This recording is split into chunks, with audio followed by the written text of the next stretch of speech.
Emma Carter drove the nail through the horseshoe so hard the mule flinched. She didn't apologize. She never did. The women of Red Bluff called her mannish. The men called her worse. And every morning she woke up in that livery stable smelling of sweat and animal hide, she told herself the same thing: survive another day. She wasn't waiting to be chosen. She had stopped waiting for anything. If this story speaks to you, subscribe to our channel. Drop your city in the comments. I want to see how far this tale travels and stay until the very end. The summer that changed Emma Carter's life arrived the same way everything else had in Red Bluff, Montana, without warning and without mercy. It was the kind of July heat that pressed down on a person like a hand flat against the back of the neck. Not warm, not gentle, punishing. The kind of heat that made horses irritable and men mean and women invisible, because in a town like Red Bluff, women who worked with their hands instead of their manners had long since learned to stop expecting to be seen. Emma had stopped expecting a lot of things. She was 28 years old, and she had the hands of a woman twice that, calloused at every knuckle, scarred along the left palm from a wire fence she'd grabbed barehanded at 14 to keep a spooked mare from bolting into the road. She'd held that wire until blood ran down her wrist and the horse settled. Nobody had thanked her. The horse's owner, a banker named Aldous Pratt, had looked at her the way men in Red Bluff always looked at Emma Carter, like she was something that had wandered into the frame of a photograph that didn't belong to her. She worked the livery stable on the south end of town, 12 hours a day, sometimes 14, mucking stalls, trimming hooves, resetting thrown shoes, loading panniers onto pack mules for the mining operations up in the hills.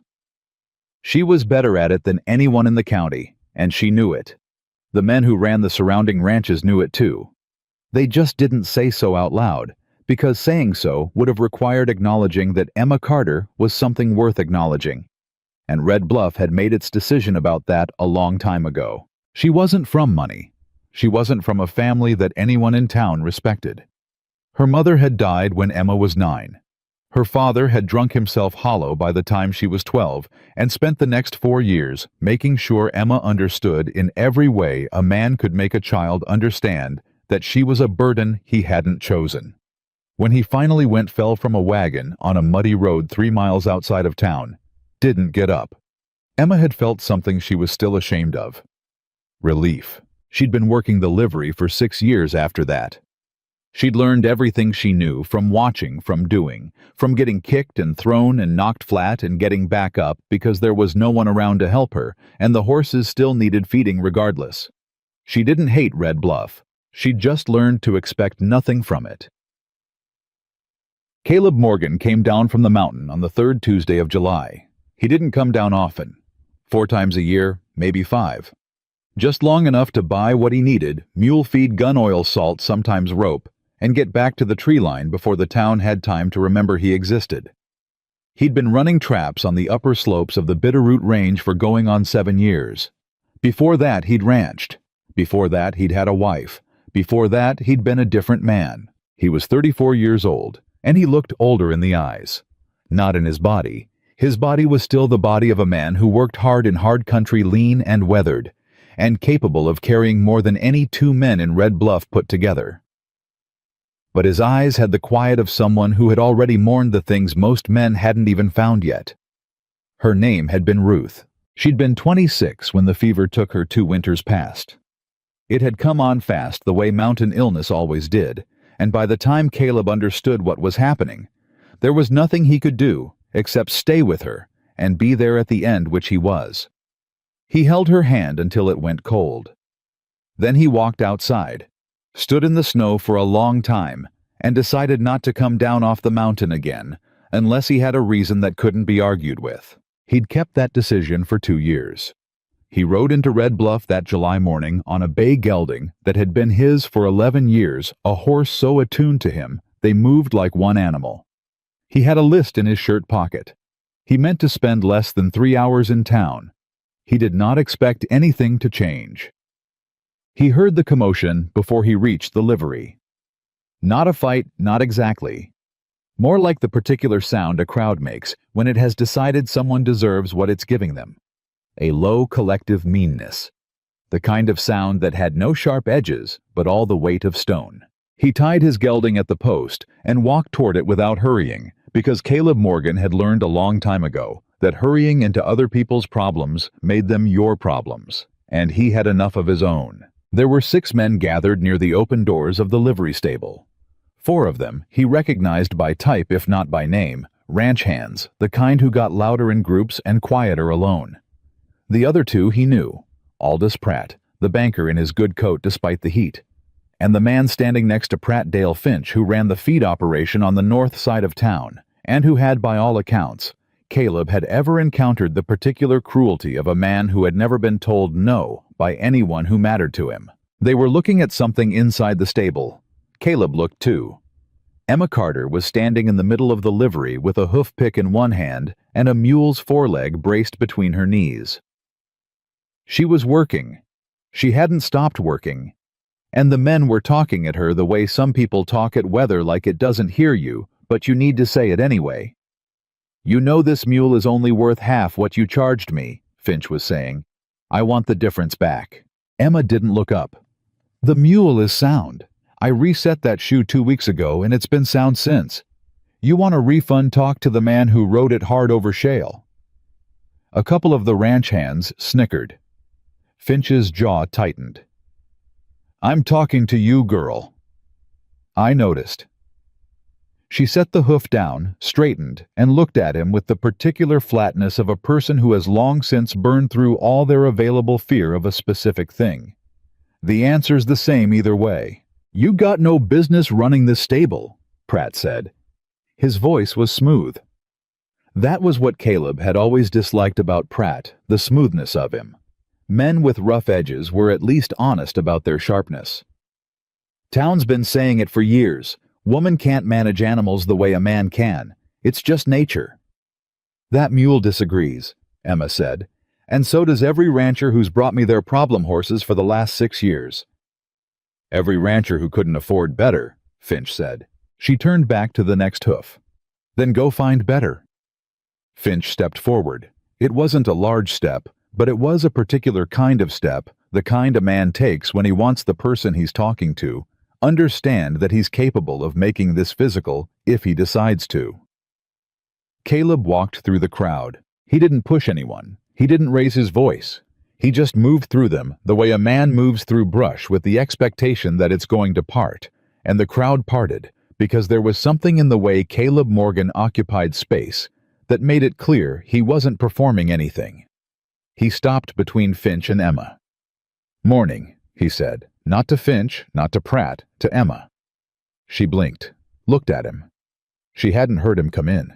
He turned to Finch then, looked at him the way a man looks at a problem he's deciding whether or not to engage with. "You got business with this woman." "I got business with this stable," Finch said. "Which is my business, not yours." "The stable's her business," Caleb said. "Which makes it a little bit mine, since I need her to do something for me, and she can't do it if she's standing here talking to you." Finch stared at him. Pratt stared at him. The ranch hands shuffled. Caleb waited. He had infinite patience for this particular kind of standoff, because he understood that men like Finch calculated everything by the expected response. They pushed because they expected flinching. They talked loud because they expected quiet. The one thing they never knew what to do with was someone who simply didn't move. Finch moved. He took half a step back, recalibrated, glanced at Pratt. Then he straightened his coat and looked at Emma over Caleb's shoulder. "We'll finish this later." "We already finished it," Emma said. Answer was no. Finch left. Pratt followed and the ranch hands after him. The stable went quiet except for the animals. Emma looked at Caleb for a long moment. She didn't say thank you. He didn't expect it. "What do you need?" she said. "3 mules. Pack ready. I need them able to carry weight at altitude above 8,000 feet. I'm heading back up into the Bitterroots." She set her hoofpick down on the rail and walked toward the far stalls without another word. He followed. She moved through the stable the way people move through places they know better than their own heartbeat. She checked each animal with her hands before her eyes, running her palms along flanks, pressing at haunches, lifting feet, checking eyes. She didn't narrate what she was doing. She just did it. "These three," she said, eventually stopping at a set of stalls. "The Gray's got the best lungs. The Dun's stronger, but he'll need shoeing before you take him above 6,000. He's starting to show wear on his right rear. The Black Mule's the one you want for difficult terrain. She's stubborn, but she plants." Caleb looked at the mules, then at Emma. "You're telling me the Black's the best one. I'm telling you she'll be the last one standing if something goes wrong, which it will. It always does." He nodded slowly. "How much?" she told him. He reached into his coat for his money pouch. She was already walking toward the tack room. "I'll need a contract," she said over her shoulder. He stopped. "A contract. In writing. Terms of sale. Payment in full before they leave this stable."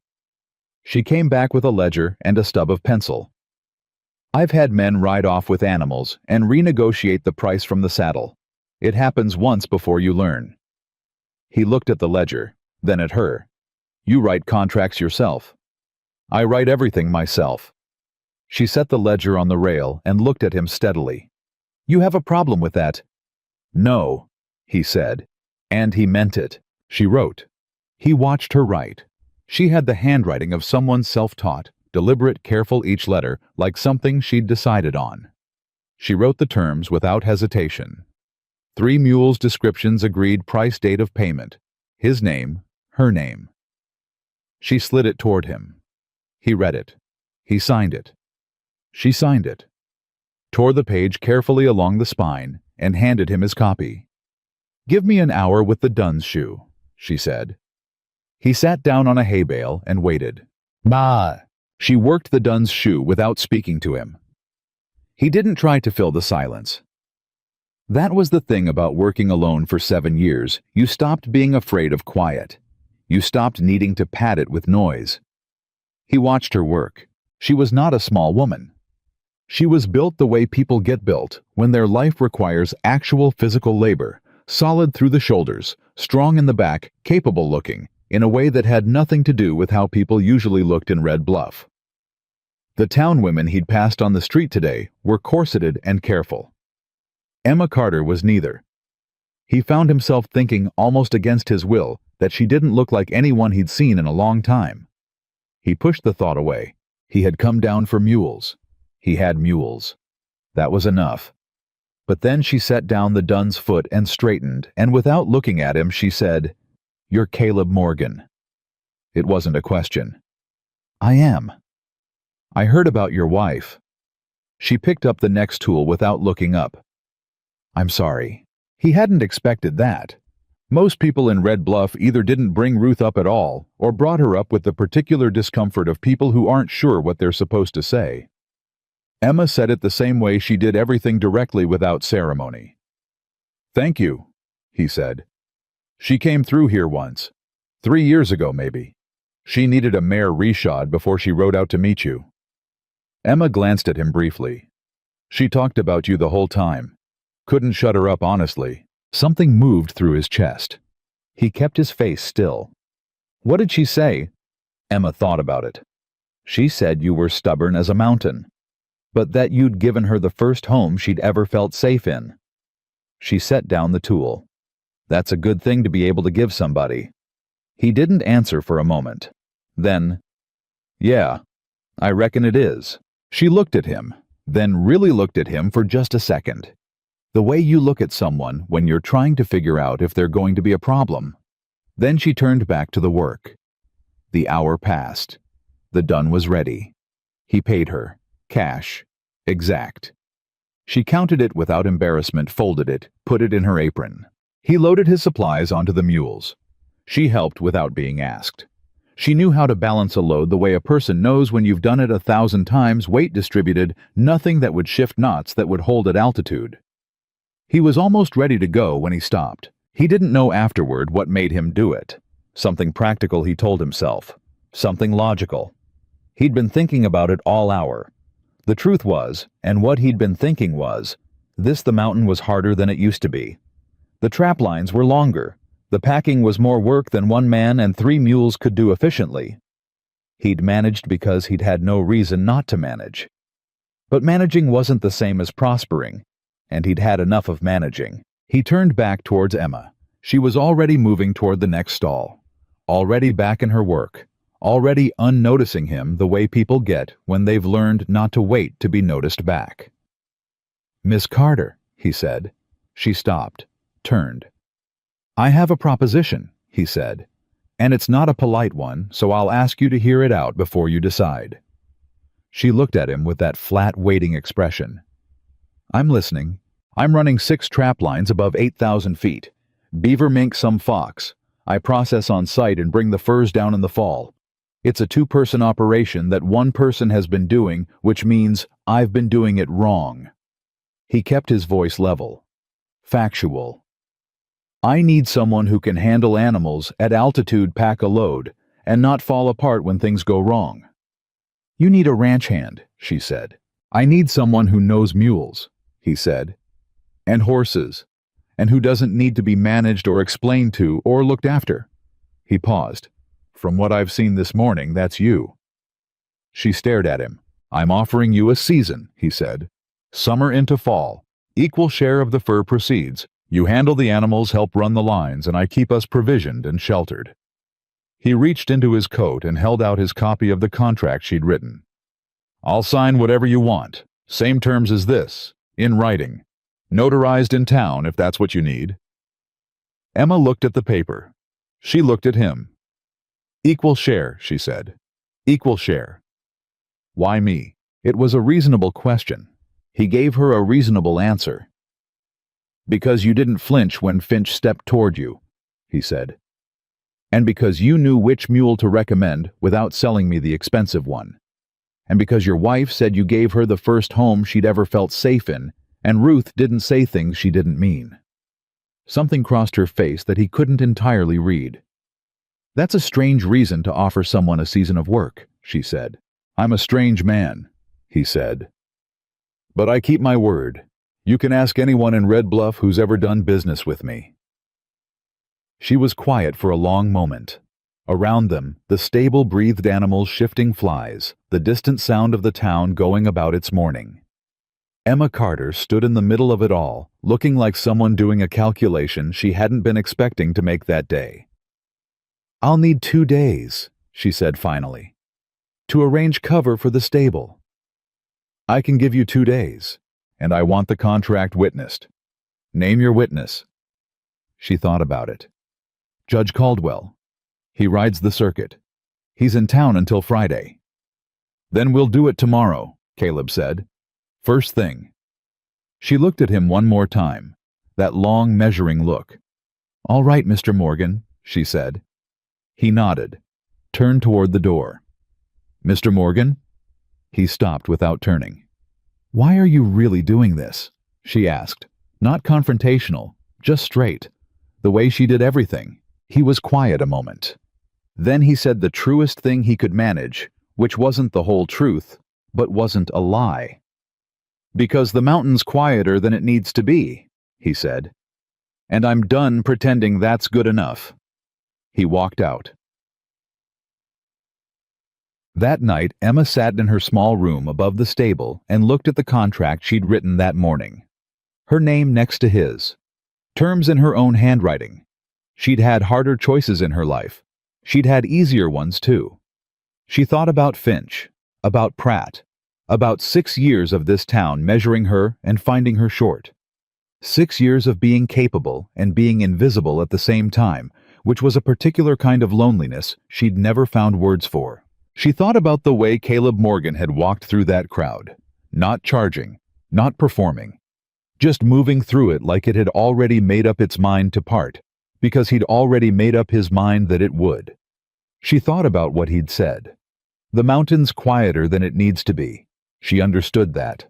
She folded the contract carefully and put it in her box under the floorboard where she kept the things that mattered. She told herself she was going for the money, for the share, for the chance to build something that didn't depend on this town's goodwill, which had never been given to her in the first place. That was true. That was all true. She didn't ask herself why, when she closed her eyes that night, she didn't feel dread.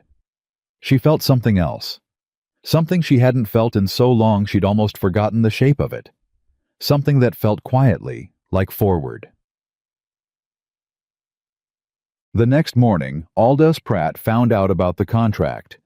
He came to the stable before 7. He was alone this time, which Emma noted. Men like Pratt were bolder in private than in crowds, they just expressed it differently. "I heard you're going up the mountain with Morgan," he said. "That's correct." She was measuring grain. She didn't stop. "That's a mistake." "I reckon that's my mistake to make." "Emma?" He used her first name the way men like Pratt used first names to reduce. To remind you that you were small enough to be spoken to without the formality a real person deserved. "You have a business here, a life here. Whatever Morgan's offering you is more than this town ever has," she said. She set down the grain scoop and looked at him. "You've been banking on me having no options for 6 years, Mr. Pratt. You've been counting on it. Everybody here has." She picked up the scoop again. "I found an option." Pratt's jaw worked. "Morgan's not stable. He went up that mountain after his wife died, and nobody's seen him but 4 times a year. Man like that is exactly the kind of man I understand," Emma said. "Now, if you'll excuse me, I have work before we sign the papers." He left. She let out a slow breath she'd been holding since he walked in. Then she went back to measuring grain, because the animals still needed feeding, and they didn't care about Aldous Pratt or Caleb Morgan, or the particular earthquake that had begun, quiet as a fault line shifting in the life of Emma Carter. The signing happened in Judge Caldwell's office at 9 in the morning. Caldwell was a compact, careful man who'd been riding the Montana circuit for 20 years and had developed the particular impartiality of someone who'd seen everything and decided surprise was a waste of energy. He read the contract. He read it again. "Equal partnership," he said. "Fur proceeds split at completion of season. Either party may dissolve with 30 days' notice. Miss Carter retains all prior ownership of her livery business. Mr. Morgan provides shelter provisions and safety on the mountain." He looked up. "That about right?" "Yes, sir," Emma said. "It's legal," Caldwell said. He looked at Caleb. "You understand this is binding?" "Yes, sir," Caleb said. "She could take half your fur earnings and walk." "That's what I agreed to." Caldwell looked at Emma. "And you understand you're going up into the Bitterroots with a man you've known for approximately 24 hours. "I've known longer men less," Emma said. Caldwell almost smiled. He notarized the document, kept a copy, and handed them each their signed pages. Caleb tucked his into his shirt. Emma folded hers precisely and put it in her coat pocket. Outside, the summer sun was already hammering Red Bluff flat. The street was beginning to fill the morning bustle, the commerce, the ordinary daily noise of a town that had decided it knew what it knew. They stood on the board sidewalk for a moment. "We leave at first light tomorrow," Caleb said. "I'll be ready," Emma said. She turned to go. "Miss Carter." She stopped. "They're going to talk," he said. "The town. About what this looks like. They've been talking about what I look like my entire life," she said. "I stopped caring some time ago." She looked at him steadily. "Does it bother you?" He thought about it honestly, which she appreciated. "No," he said. "I just wanted you to know I was aware of it." She held his eyes for a moment. Something passed between them that neither one would have known how to name. "First light," she said, and she walked back toward the stable through the town that had always looked at her sideways with something in her chest that was unfamiliar and not entirely uncomfortable. Something that felt like the first true beginning she'd had since she stopped expecting any. They left Red Bluff at first light the way Caleb had said they would.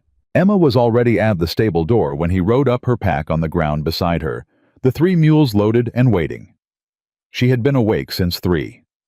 Not from nerves, or not only from nerves, but because there was a particular quality to the last hours in a place you're about to leave that makes sleep feel dishonest. Like closing your eyes on something you should be looking at. She had looked at it. The stable. The small room above it. The 6 years of her life she was folding up and setting aside. Then she had picked up her pack and come downstairs. Caleb didn't comment on the fact that she was ready. He just looked at the mules, checked her loading work with his hands the way she'd checked it herself, and found nothing to correct. She watched him find nothing to correct, and felt something small and sharp. Not pride exactly. Closer to relief. The relief of being assessed accurately. "That's good packing," he said. "I know," she said.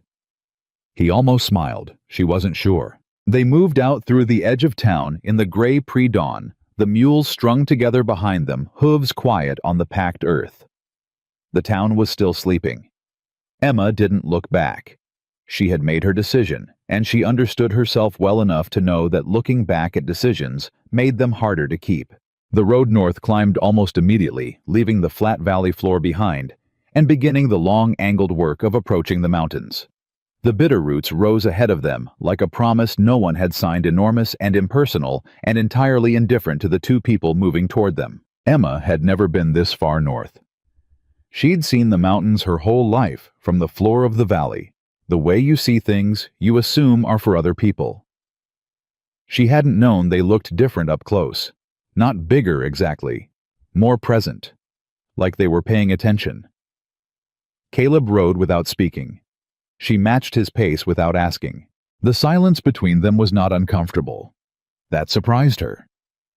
She had spent 6 years in rooms full of people who made her feel more alone than solitude ever had, and here was a man she'd known for 24 hours, whose quiet felt like something she could breathe in. She didn't examine that too closely. Not yet. After 2 hours of steady climbing, the trail narrowed and the scrub gave way to pine. The air changed thinner, cooler, carrying something clean that the valley air never had. The mules felt it too. Their ears came forward. Their stride shifted. Emma felt it in her lungs first, then in her chest. Something opening. "First time above the valley floor?" Caleb asked. He hadn't looked at her. "That obvious. You're breathing different." She was quiet a moment. "Is that a problem?" "No," he said. "It means you're paying attention. Most people spend the first hour fighting it. You just let it change you." She didn't know what to do with that, so she let it sit. They rode. Dawn. The first test came at midday. They'd made good time on the lower trail, but the path above the first ridge was rockier than anything Emma had worked before, loose shale and long shelves, the kind of terrain that punished careless footing. The gray mule, the one with the good lungs she'd selected herself, decided at the worst possible moment that she was done with loose rock and planted. Not a small plant, a full committed 4-hooved refusal, the kind that could hold up a train. Caleb stopped his horse and looked back. "Leave her," he said, not unkindly, practically. "She'll come when she's ready." "She'll come now," Emma said. She dismounted, handed her reins to Caleb without looking at him, and walked back to the gray mule. She didn't approach from the front. She came up alongside, pressed her shoulder against the mule's shoulder, and put her mouth close to the animal's ear. Nobody heard what she said, but the gray mule moved, not instantly. There was a moment, a long, dignified moment, in which the mule appeared to be deciding whether what Emma had said warranted compliance, and then she stepped forward, deliberate and certain, as if she'd intended to all along. Caleb watched this. Emma collected her reins and remounted without comment. They rode on. After a while he said, "What did you say to her?" "I told her the trail got easier past this section," Emma said. "Which is true." She understood that. She understood the intention of it. Emma glanced at him. "Animals don't need the words.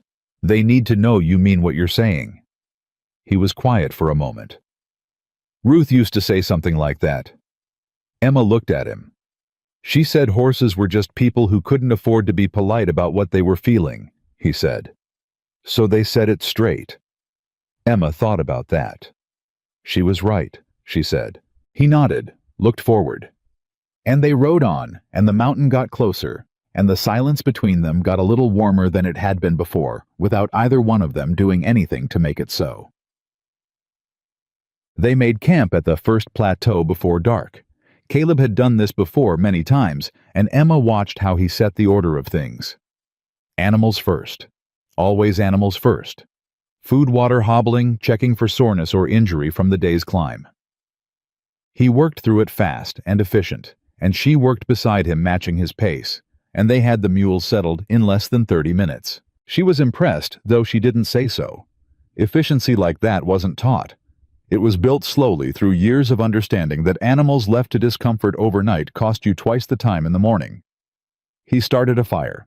She unpacked provisions. They ate without ceremony, dried meat hardtack, a tin of beans he heated over the flame.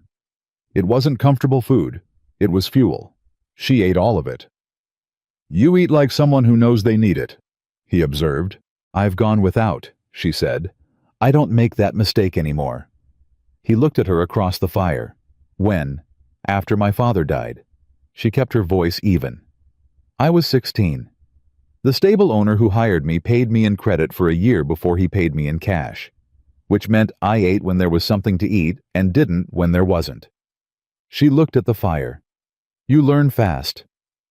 He was quiet for a moment. "I'm sorry. Don't be. It taught me what I needed to know."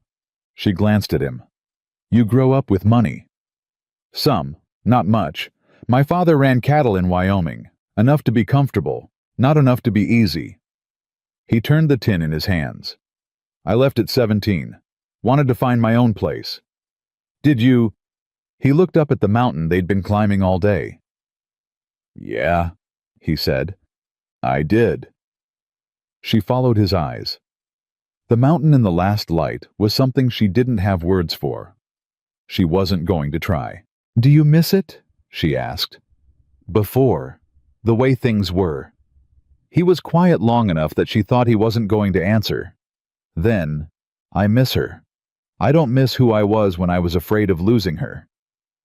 He set down the tin. "When she was alive, I was always calculating disaster, always trying to stay ahead of the thing that would take her. Then it took her anyway, and I understood that all that calculating was just fear dressed up as planning." Emma looked at him. "I'm not afraid of much anymore," he said. "That's not as good a thing as it sounds." "Why not?" "Because fear keeps you connected," he said. "To things, to people. Without it you can do anything, but you stop caring about whether any of it matters." She was very still. "Does it?" she asked quietly. "Matter the mountain, the furs, any of it." He looked at her directly. "Ask me at the end of the season," he said. She held his eyes. "All right," she said. The fire burned between them, and the mountain held its breath, and neither one of them said anything else, and it was enough. The second test came on day 3. They'd made good progress. The upper camp was another full day's ride, but Caleb had a secondary line he wanted to check on the way a string of traps set 2 months ago along a creek drainage he called the Narrows. Emma came with him while the mules rested, the two of them moving on foot through the pines. The Narrows was aptly named. The trail, if it could be called that, ran along a creek between 2 rock walls close enough to touch on both sides, the creek itself running fast and cold over smooth stone.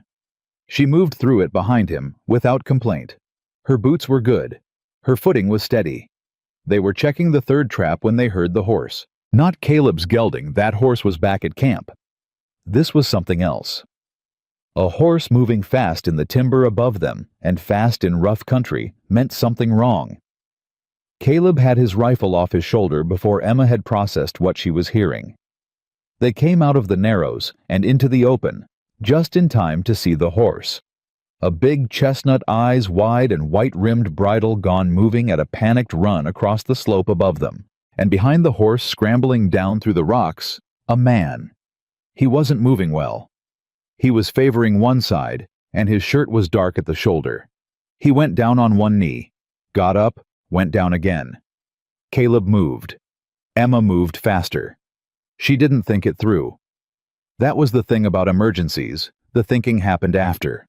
Her body just went up the slope toward the falling man because a falling person needed to be stopped before they fell further, and she was closer. She reached him on the third fall.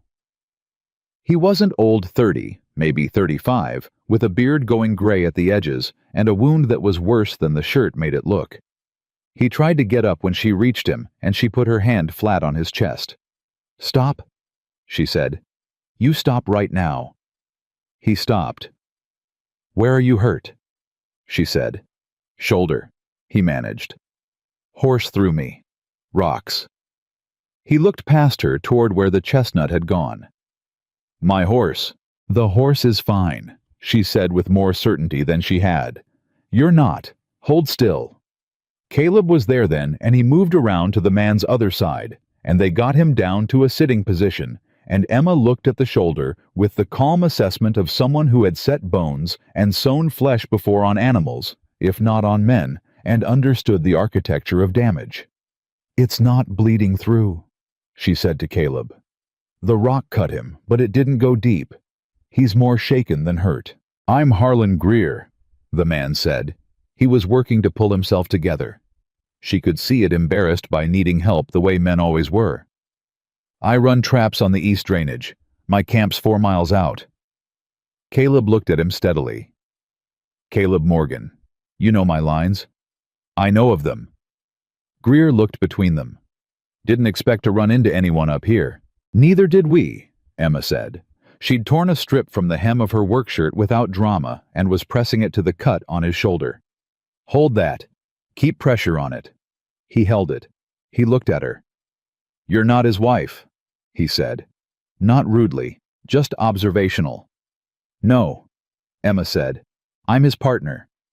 Something about the word surprised her even as she said it. Not the content that was accurate, the contract said so, but the ease of it. The way it came out without hesitation or apology. Greer looked at Caleb. "You're running this operation with a woman. I'm running this operation with the best animal handler in Red Bluff County," Caleb said. His voice was completely flat. "She found your horse, by the way." They all looked. Down the slope, moving slow now, the chestnut had circled back, and Emma had said nothing. Done nothing, hadn't even looked at the animal since Greer appeared. But the horse was moving toward them with a kind of careful directness that didn't make sense until you understood that horses, when they were afraid, looked for something solid. Emma was solid. They felt it. The chestnut came to within 10 feet and stopped blowing hard, looking at Emma. She extended her hand, didn't move toward it, just let it decide. The horse walked to her hand and dropped its head. Greer stared.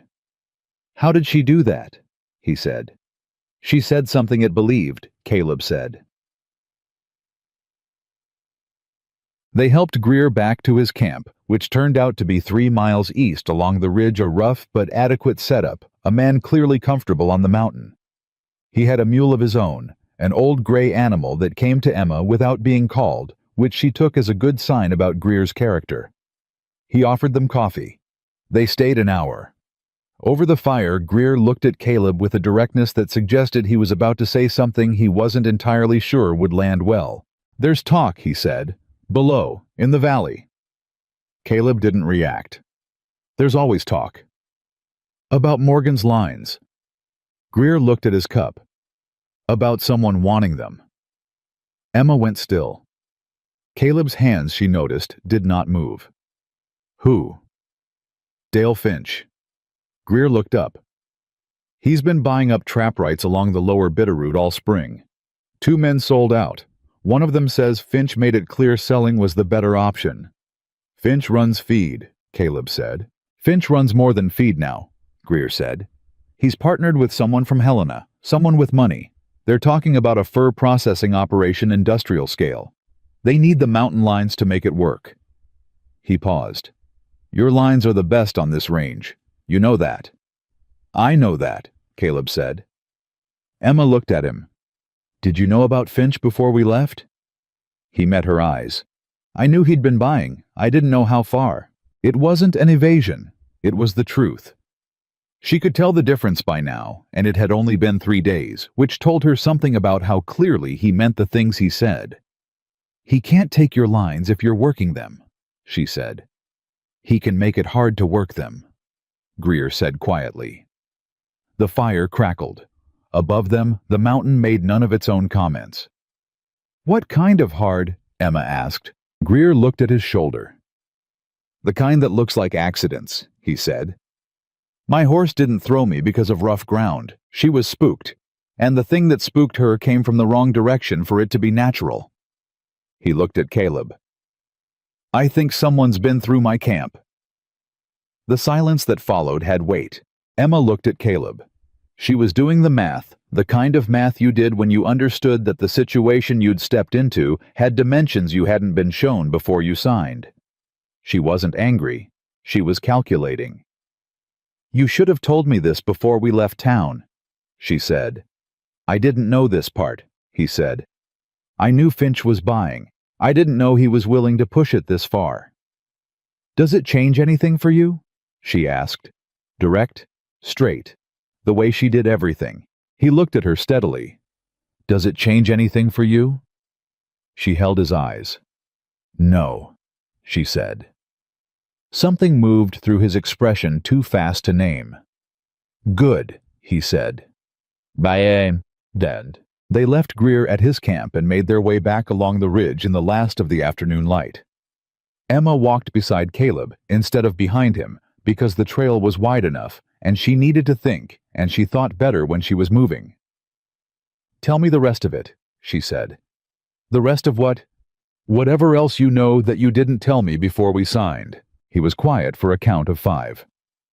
The line on the north slope, the longest one, runs through a section that Finch has been claiming is disputed territory. He filed paperwork in Helena 2 years ago. Nothing's come of it, but the filing exists. He kept his eyes on the trail. If he pushes the legal angle, it could slow things down. Slow things down or stop things? Slow, he said. I've got the original survey. My claim predates his filing by 4 years.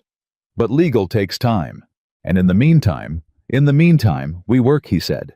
We prove continuous occupation. We produce. We make the claim so established that any judge who looks at it sees exactly what it is. He glanced at her.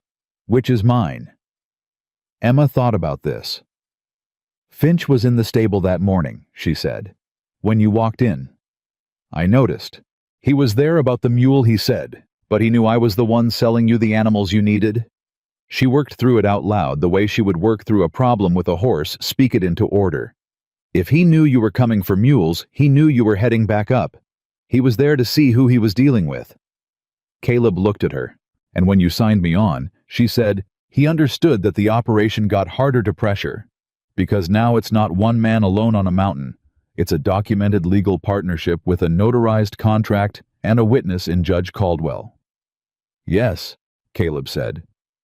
That's why he came to the stable the next morning, she said. Not to talk me out of it, to understand what he was up against. Yes, Caleb said again. Emma stopped walking. He stopped too, and looked back at her. You thought of all that, she said, before you made me the offer. He held her eyes. I thought of some of it. Did you offer me the job because you needed a partner, or because you needed a legal anchor? The question was fair, and she meant it to be fair. She wasn't accusing him of anything. She was drawing the map. You couldn't navigate without a map. He didn't look away. Both, he said, but the order matters. He took one step back toward her. I needed a partner first. The legal consideration came second. And I didn't approach you because I calculated the advantage. I approached you because you were the right person. He paused. Those aren't the same thing. She looked at him for a long time. No, she said slowly. They're not. She started walking again. He fell into step beside her. After a while, she said, If Finch sends men up here, then we deal with it when they come, he said. And you're not worried. I'm prepared, he said. That's different from worried. He glanced at her. Are you worried? She thought about it honestly. I'm paying attention, she said. He almost smiled again. She was learning to recognize the shape of it, a slight change in the lines around his eyes, a fraction of a second, where his guard went somewhere else. That's all you ever need to do, he said. They reached the upper camp as the last light left the sky. The main camp was more than Emma had expected, a solid log structure low and tight against the hillside built to resist wind and weight, rather than for any kind of comfort, but capable of providing both if you knew what you were looking at. A small corral in the back. A cash box elevated above ground on iron posts. A fire ring with a permanent stone surround. Someone had built this with years in mind. She stood in the door of the cabin and looked at the interior. Small. Functional. 2 built-in bunks along the far wall. A stove. A work table. Shelves with tools and supplies that were organized the way a man organized things when he knew exactly where everything needed to be because his life might depend on locating it fast. "It's a good camp," she said. "It does what it needs to," he said. She turned around. He was bringing the last of the mule loads in from the corral, moving easy despite the long day, because people who lived at altitude moved differently. They spent less energy performing capability and more actually having it. "I'll take the top bunk," she said. He glanced at the bunks.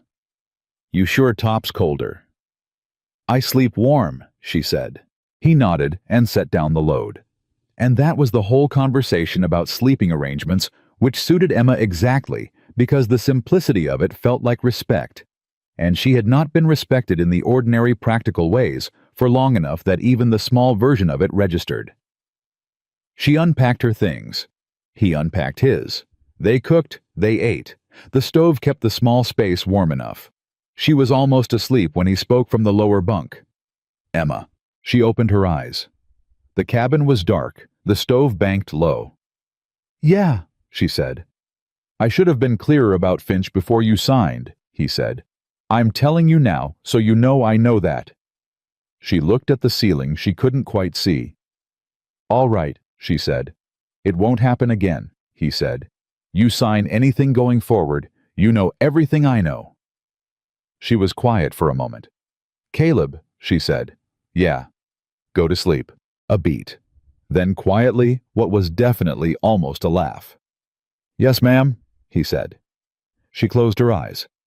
Outside the mountain held them in the particular way mountains held things without sentiment, without guarantee, but with a stability that human-made shelter rarely managed. It had been holding this cabin for years. It would hold it through whatever came next. Emma Carter lay in the top bunk of a log cabin above 8,000 feet, with a contract in her coat pocket, and a man she didn't yet know below her. And she thought about the morning she'd driven a nail through that horseshoe so hard the mule flinched. She'd done it on purpose. Not from anger, from grief. From the particular heaviness of another day, in a place that had decided she didn't count. She didn't feel that heaviness tonight. She wasn't sure what she felt instead, but it was lighter, considerably lighter.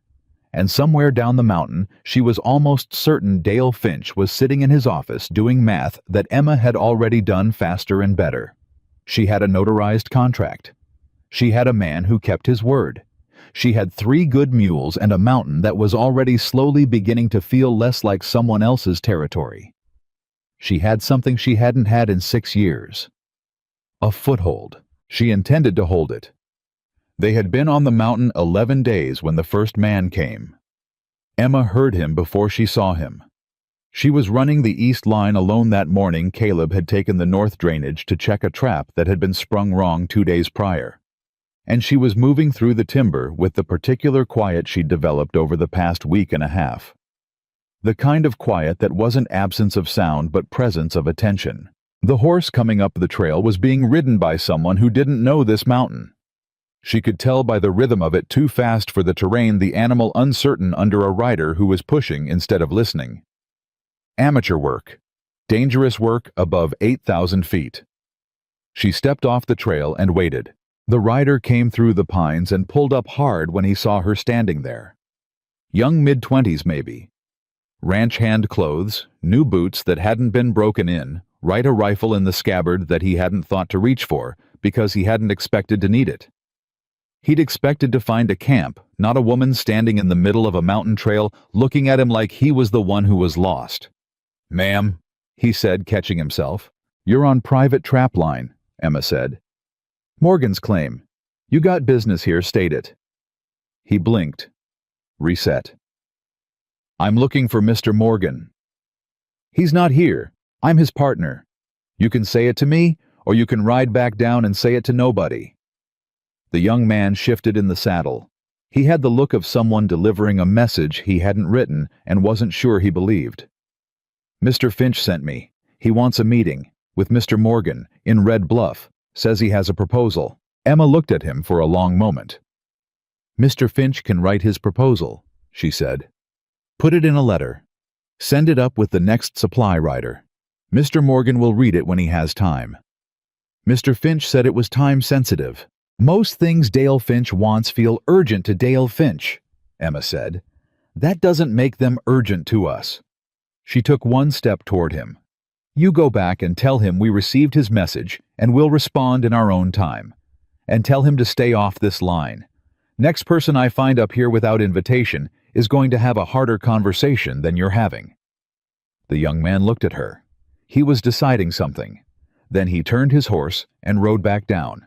Emma watched him go until the sound of the hooves faded.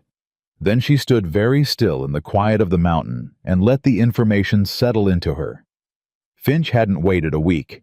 He hadn't even waited 2 weeks. The proposal, whatever it was a move, a preemptive one, which meant he was feeling the pressure of their presence up here in a way he hadn't anticipated. Good. She turned back to the trapline and kept working. She told Caleb that evening. He listened without interrupting, which she'd already learned was his way. He let information arrive completely before he responded to any part of it. She respected that. It was the opposite of how most men listened, which was to start forming the answer somewhere around the third sentence. "He's testing response time," Caleb said when she finished. "That's what I thought. He wants to know if we'll come down." He turned his coffee cup in his hands. "Coming down means we're nervous. It means we think his proposal matters more than the work. We're not going down." "No," he said. "We're not." He looked at her. "You handled it right." "I know," she said, that almost smile. "You always know." "I almost always know," she corrected. "There's a difference." He looked at her across the stove, and something in his expression shifted a fraction barely visible, but she'd been watching him for 11 days, and she'd gotten good at the fractions. It was the look he got when she said something that landed somewhere real inside him, somewhere he wasn't expecting. He looked away first. "I'll write Greer tomorrow," he said. "Tell him what happened. He needs to know Finch is sending riders." "Greer's already watching," Emma said. "He knows. Still worth telling him we saw it too." He stood moved to the stove. "How is the east line?" "2 mink, 1 beaver. The second set is still live. Something's been working around it without springing it. Clever animal." "Fox," he said. "There's a red fox that's been working that section for 2 years. I've never caught her." Emma looked at him. "You've been trying." "Not really." He refilled his cup. "I like that she's smarter than the trap." He sat back down. "Some things you respect more than you want." She looked at him for a moment. "That's an interesting thing for a trapper to say." "It's an honest thing," he said. She didn't push it, but she turned it over in her mind, the way she turned over things that seemed small and weren't.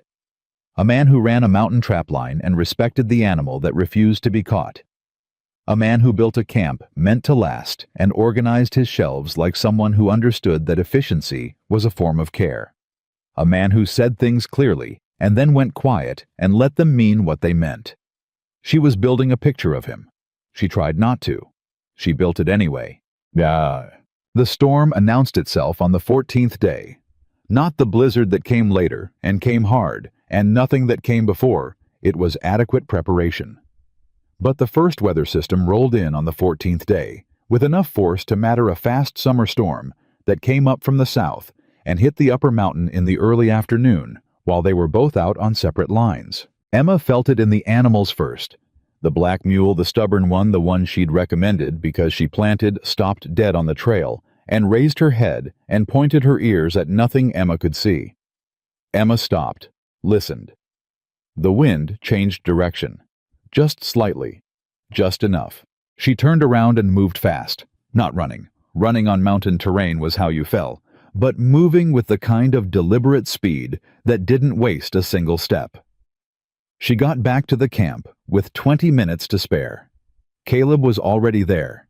He'd felt it too, or seen it, or that particular instinct built by years at altitude had simply told him the way. The mountain told you things, not in words, in something older than words. They secured the mules without discussion, moving around each other in the small corral space with a coordination that surprised Emma even as she was doing it. She knew where he was going to be. He knew what she was going to need. They'd only been working together 2 weeks, and already the patterns had formed, not because they'd talked about them, but because two capable people in close quarters doing necessary work find each other's rhythms the way rivers find the lowest ground. Not by deciding, by moving. The storm hit 20 minutes after they got the last mule secured. It wasn't devastating as mountain storms went. It was loud and wet and fast, and it drove them both inside the cabin and kept them there for 4 hours, while it made its arguments outside. Emma sat at the work table and inventoried their supply situation. Caleb cleaned and oiled the traps he'd brought in for maintenance. They worked in the same room in companionable silence, broken only by the storm and the occasional necessary exchange. "We're low on salt," she said. "I know, supply rider comes in 5 days. We should send a list down with Greer if he comes through before then." "Already planning to." She looked up. "When did you think of that?" "Yesterday when I checked the cache." He didn't look up from the trap. "You were going to say it eventually. I figured I'd have the answer ready." She looked at him for a moment. "You do that a lot." "Do what?" "Have the answer ready before I get to the question." He looked up then. "Does that bother you?" She thought about it. "No," she said. "It would bother me if you were wrong." "Am I wrong?" "Not yet," she said, and went back to the inventory. The storm moved on before dark. They went out to check the mules. The black mule looked at Emma with what could only be described as reproach. "You knew that was coming, and you waited too long," the look said, and Emma pressed her forehead briefly against the animal's neck. "I know," she said quietly. "I know. We're fine." She felt Caleb watching her. She straightened. "She's going to be difficult tomorrow," she said matter of fact. "I know," he said. "So will the gray." "The gray will come around by mid-morning. The black holds grudges longer." "How do you know that?" "Same way I know anything about any of them," she said. "I paid attention." She moved past him toward the cabin. "There's a difference between an animal that's afraid and an animal that remembers. The black remembers. You have to respect what she's telling you even when it's inconvenient." He turned to follow her. "You talk about them like they're people." "They're not people," she said. "They're more honest than people. I talk about them like they deserve to be understood." She pushed open the cabin door. "Which they do." He stood in the doorway for a moment before he came in. She didn't look back, but she felt the pause, the weight of it. Something he was deciding not to say yet. She didn't push. She'd learned that about Caleb Morgan, too. You didn't push. You made space, and he came toward it in his own time, the way the chestnut horse had come to her on the hillside when Greer fell, not because she'd reached for it, but because she'd let it see that she wasn't going to. Now, Harlan Greer came through camp on the 16th day with information that changed the shape of everything. He arrived mid-morning on his old gray mule, moving carefully because his shoulder was still mending, and Emma made him sit and eat before he talked, because he'd ridden 4 miles through rough country to get there, and she could see from the set of his face that whatever he was carrying needed him settled before he could say it straight. He ate. He drank coffee. He looked at the table for a moment. Then he said, "Finch filed an injunction." Caleb went very still. Emma set her cup down. "In Helena," Greer continued. "Last week. He's claiming the North Slope line runs through his licensed territory. He's got a survey, don't know where he got it, don't know who signed it, but it exists, and it's been filed." Greer looked at Caleb steadily. "The territorial court has 45 days to respond. In the meantime, the filing creates a cloud on your claim." "A cloud," Caleb said, "means if a buyer comes for your furs, Finch's lawyers can argue the chain of ownership is disputed. Means you can't sell clean until it's resolved." Greer leaned forward. Caleb, if you can't sell the fall harvest, you can't pay for next year's supplies. You can't pay for next year's licenses. You lose the operation not because he won in court, but because you run out of money waiting for court. The cabin was very quiet. Emma's mind was moving fast. She was doing the math the way she always did, the way her father's uselessness had forced her to do it young, without help, understanding that when no one else was going to calculate survival, you did it yourself.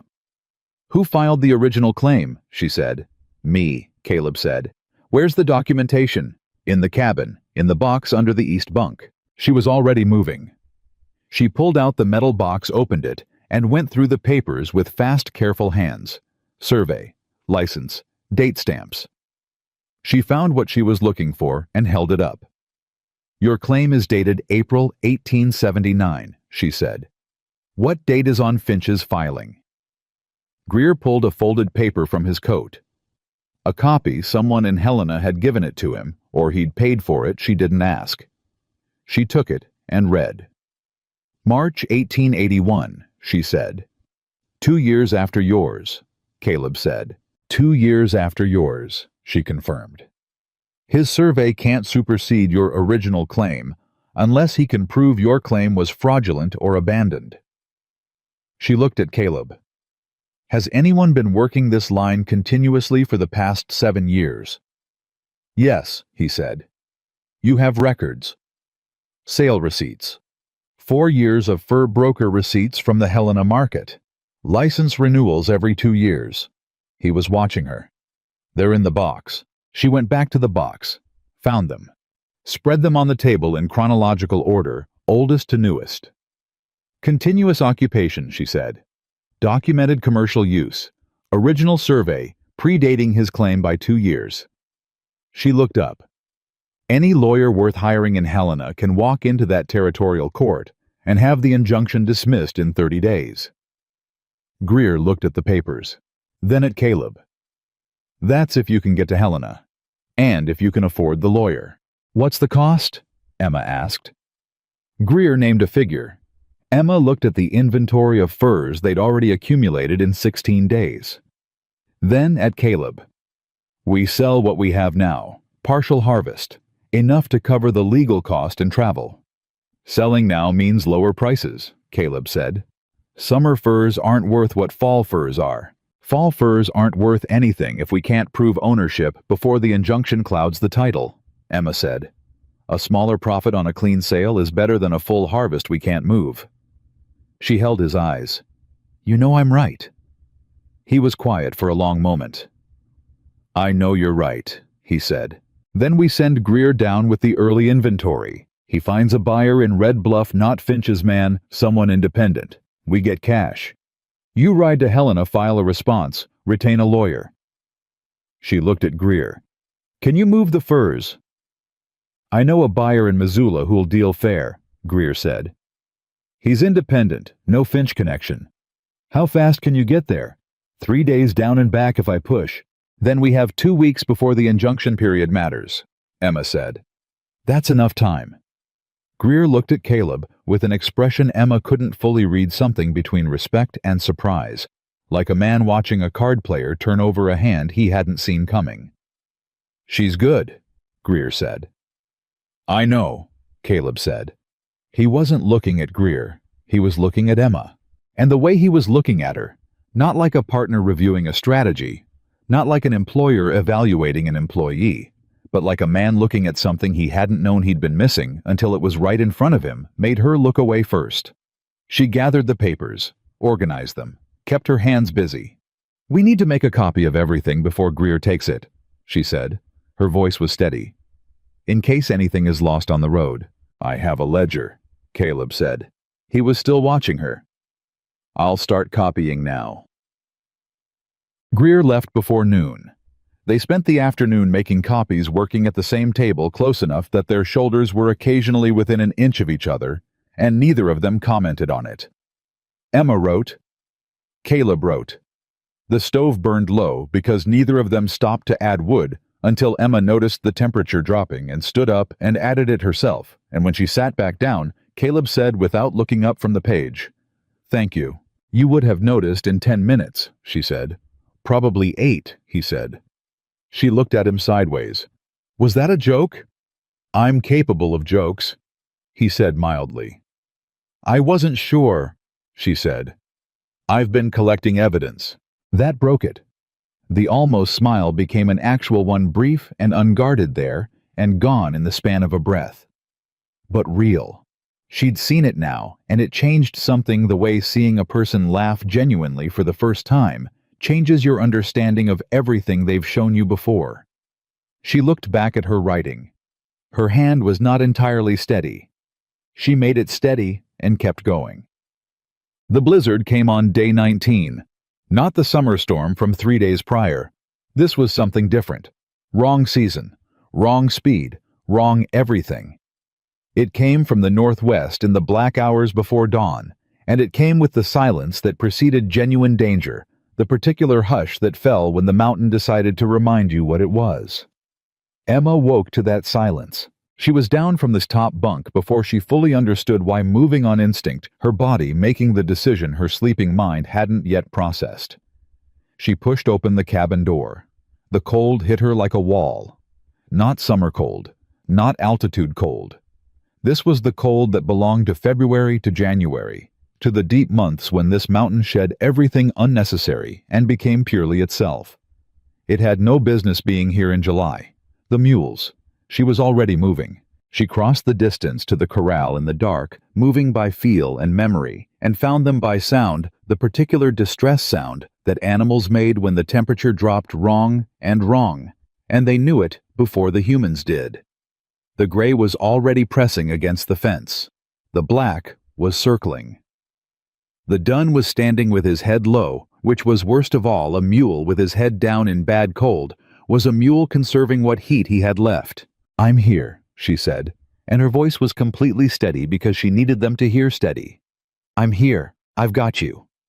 She went for the dun first. Got him moving, not far, just enough to break the conserving posture, enough to make his body work and generate heat. Then the gray. Then the black, who tried to bite her, and she let the attempt pass without reacting. Because a mule that was angry was a mule that was warm enough to be angry, which was better than the alternative. She was moving the third animal when the cabin door opened. Caleb came out carrying 2 blankets from the bunks and a lantern. He took in the situation in one look and went to the dun without being told. They worked together in the lantern light, putting blankets on the 3 mules, getting them moving, talking to them. Caleb quietly, in the short sentences he used for everything. Emma in the particular tone she'd developed over years, the one that meant, "I know, and you're fine, and I'm not leaving." 40 minutes in the worst cold Emma had felt in her life. Her hands stopped working right somewhere around the 30-minute mark, the cold getting into the joints, slowing the fingers. She kept working anyway. Slower, but working. Caleb noticed. He moved to her side, took the rope she was struggling to knot, and tied it with hands that were somehow still functional. And then he turned toward her, and without asking, he took both her hands in both of his, and pressed them together between his palms. The heat was immediate. Not comfortable. The return of feeling to cold hands was never comfortable. It was pins and fire. But it was his heat, and it was deliberate, and he held on through her involuntary flinch, because he understood that the flinch was physics, not rejection. "You should have woken me," he said. His voice was low and close because the wind was loud. "I woke up and went," she said. "You were right behind me." "The dun would have gone down," he said. Not accusing, just fact. "I know," she said. "That's why I went." He was still holding her hands. She was aware of this with a specificity that had nothing to do with the cold. "They're all right," she asked. Her voice came out steadier than she'd expected. "They're all right." He looked at her. In the lantern light, his face was serious in the way it was when something mattered. "Emma." "I'm fine," she said. "Your hands. They're warming up." She pulled them back gently. He let them go. She pressed them together the way he'd held them. "I've been colder than this." "When?" The question surprised her. Not the content, the fact that he asked. The genuine wanting to know. "Winter. I was 17, she said. The stable roof came down in a storm. I was inside. Had to dig out by myself." She looked at her hands. 2 hours in the cold before I got free. I thought... She stopped. "What did you think?" he asked. She looked at him. "I thought nobody was going to know," she said. "If I didn't make it, nobody was going to come looking." She held his eyes. "That bothered me more than the cold." Something moved through his face, something that went deep and stayed there. "I would have come looking," he said, quiet, certain. She didn't know what to do with that. She turned back toward the mules. "Let's get them inside the corral proper and add the windbreak," she said. "Emma." "I know," she said. She didn't look back. "I know Caleb." She didn't know what she was saying she knew. But somehow he understood it because he moved to the other side of the dun and started working and didn't push it further, and that the restraint of it, the respect of it, landed harder than anything else he could have said. They got the mules stabilized and came inside just as the blizzard fully arrived. It hit the cabin with a weight that made the walls flex not break, because Caleb had built for this in ways Emma was only now fully understanding. But flex and groan, and the sound of it was the sound of the mountain making an argument about human smallness that Emma couldn't refute. She sat on the lower bunk.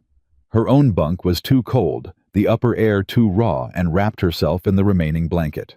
Her hands ached. Her face ached.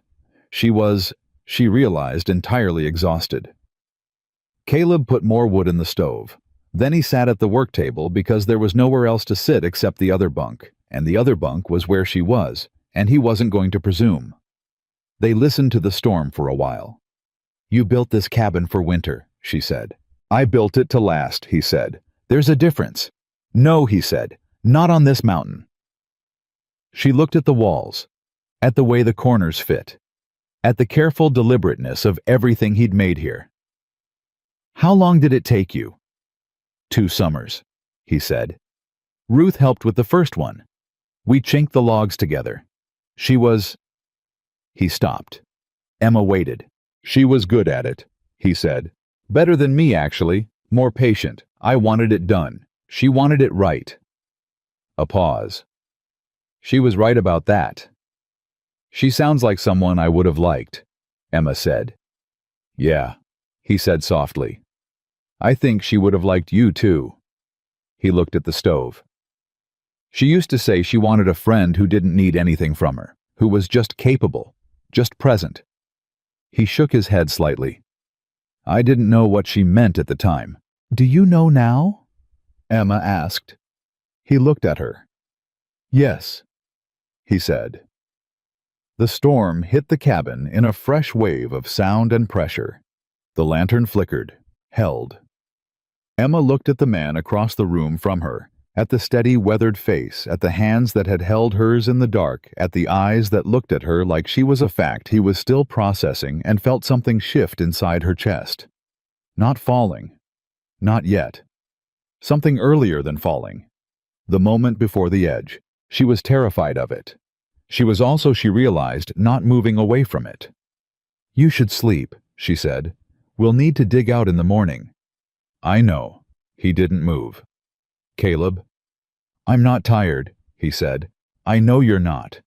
She pulled the blanket tighter. "But one of us should sleep, and I'm not going to." She looked at him steadily. "So you should." He looked at her for a long moment. Then he moved to the other bunk, lay down without taking off his boots, and put his arm over his eyes. He was asleep in 10 minutes. She could tell by his breathing. Emma sat in the dark with the storm pressing against the walls, and looked at the ceiling, and took stock of herself the way she'd always taken stock, honestly, without mercy, without sentiment. She had come up this mountain for money, for escape, for a foothold. She had not come up this mountain for this, for the particular weight of a man's hands around hers in the cold dark, for the way he said, "I would have come looking."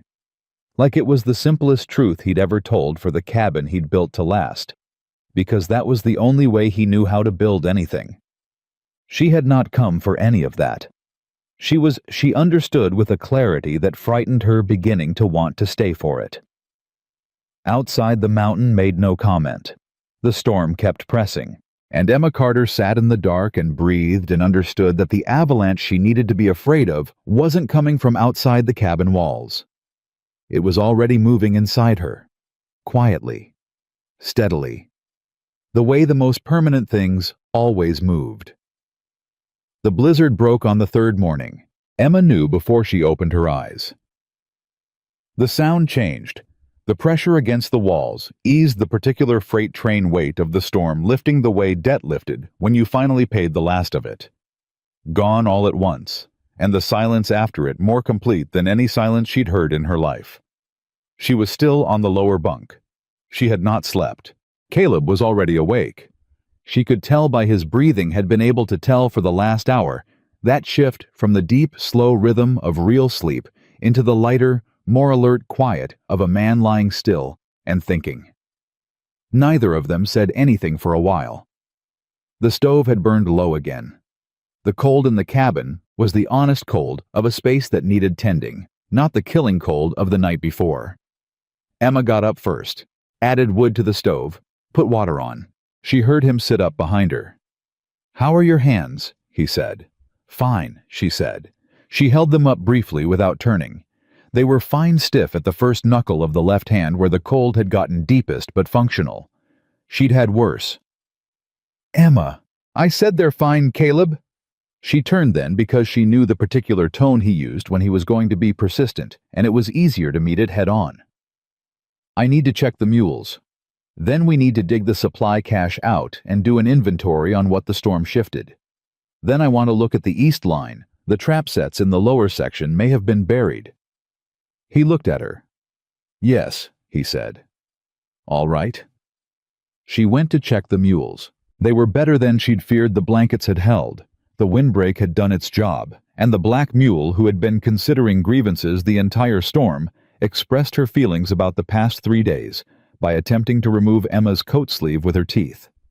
Emma held her ground, spoke to the animal in the flat, certain tone she used when she needed compliance without negotiation, and the mule subsided with the dignified expression of someone who had made their point. "All right," Emma said, pressing her forehead briefly against the animal's jaw. "I heard you." The mule exhaled, steam in the cold air, close enough to forgiveness. Caleb appeared at the corral fence. He'd brought feed, had seen what she was doing, and gone ahead with the next step, which was the thing about working with him that she kept noticing and kept trying not to notice. He didn't wait to be told what came next. He just knew. They worked through the morning in the particular harmony of two people who had stopped needing to coordinate verbally because the work itself had become the language. She moved left, he moved right. She started a task, he finished the adjacent one. It shouldn't have been as seamless as it was after 19 days, but it was, and she knew why, and she was still deciding what to do with knowing why. The first real trouble of the day arrived at mid-morning. She was working the east line alone. Caleb had gone north to assess storm damage on the upper sets, and she was moving through the deeper snow, carefully reading the signs, the way years of animal work had taught her to read signs. What had moved through here? What had avoided it? What the pattern of disturbance in the snow said about what the past 3 days had done to this section of the line. She found the first 2 traps buried and unsprung. Good. She marked them cleared and moved on. The third set was wrong, not buried, sprung, but not by an animal. She crouched over it and looked at the mechanism and the ground around it with the careful attention she gave to problems she needed to understand before she acted on them. The trap had been sprung by hand. She could read the pressure pattern in the snow around the trigger. The wrong angle for any animal that would naturally trip this set, the boot print partially filled by drifted snow but still visible to someone who knew what to look for. Someone had been on this line. During the storm, not before. The print was under 6 inches of drift, but above the older snow it had been made after the storm started while visibility was low and any sensible person was indoors. which meant whoever had made it had come up here in the blizzard deliberately. Not scouting, not lost, working. Someone who knew what they were doing and didn't want to be seen doing it. She stood up, looked around at the tree line with the calm, direct attention of a woman who had been underestimated her entire life and had learned to use that underestimation as information. Nobody there now. She marked the location in her memory, not just the trap set, but the angle of approach, the likely path of entry, the direction the boot print faced, and kept moving down the line. She found 2 more sprung sets before she turned back. Caleb was already at the cabin when she returned. He'd made better time on the north line than expected, which meant less storm damage than they'd feared, which was one good piece of news in a morning that needed it. She told him what she'd found. He listened without moving. That particular stillness of his, the one she'd learned, was not absence, but concentration, every part of him attending. 3 sets, he said. 3 that I found, she said. There may be more on the section I didn't reach. Direction of approach. From the East Ridge, not the main trail. Someone who knew there was a secondary access. She looked at him steadily. Someone who's been up here before. Or someone who was told, he said. Finch's man, she said. Or one of them. He stood up. The rider who came 3 days ago. He was young, but he wasn't stupid. He would have looked at the terrain while he was up here. Noted the access points. He was only here for 20 minutes. 20 minutes is enough if you're paying attention. Caleb moved to the door. I need to check the north cache. If they came in from the East Ridge, they might have scouted the whole perimeter. Wait, she said. He stopped. If they interfered with the cache, that's not scouting anymore, she said.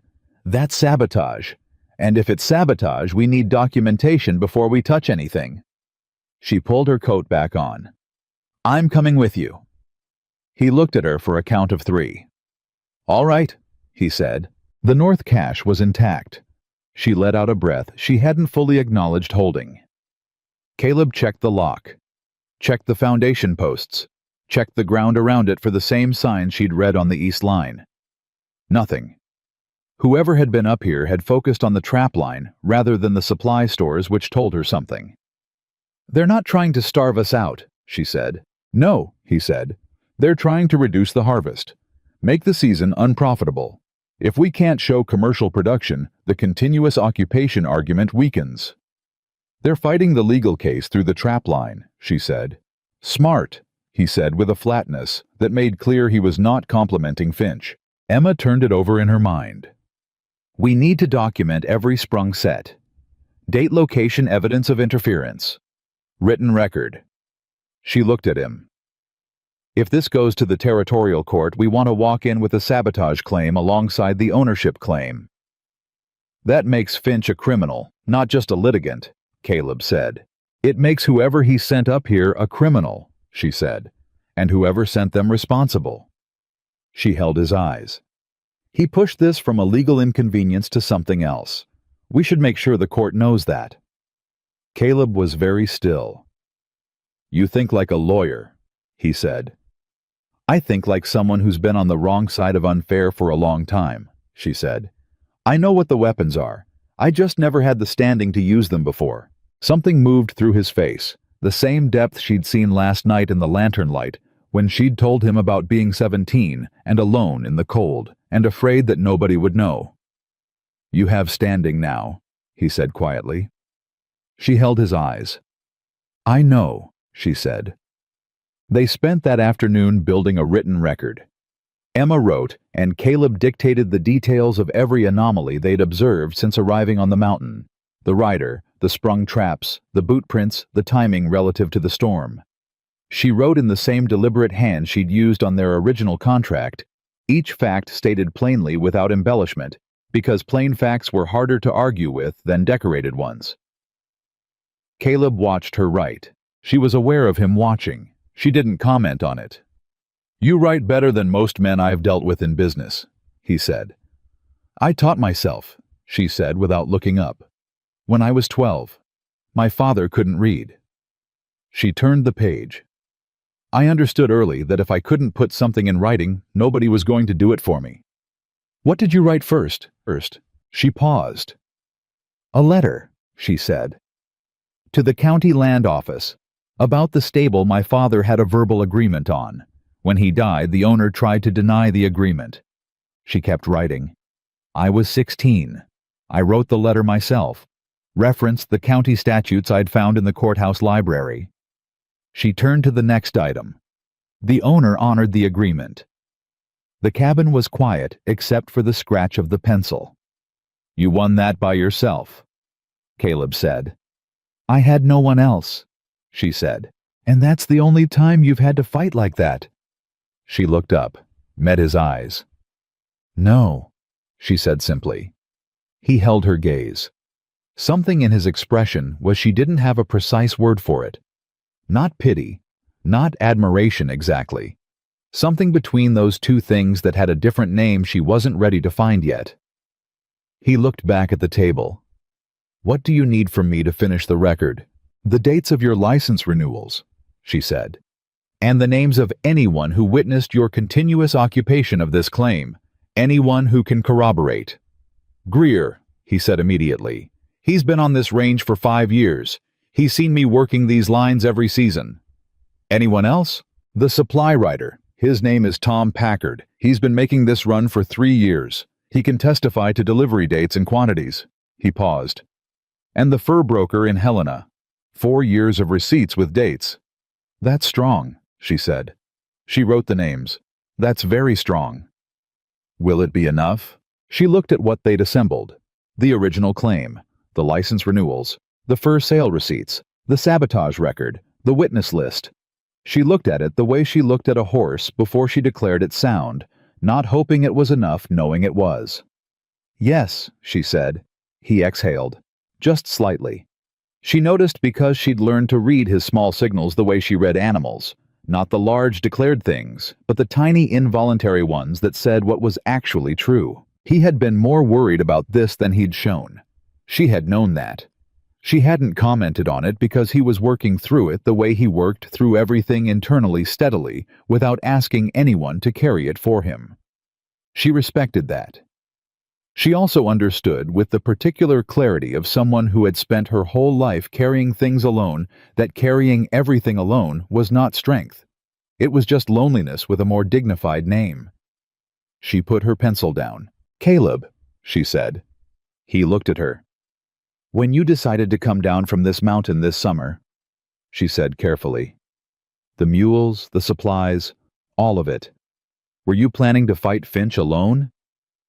A pause. Yes, he said. And you thought you could? I thought I'd manage, he said. The distinction he'd made before she remembered.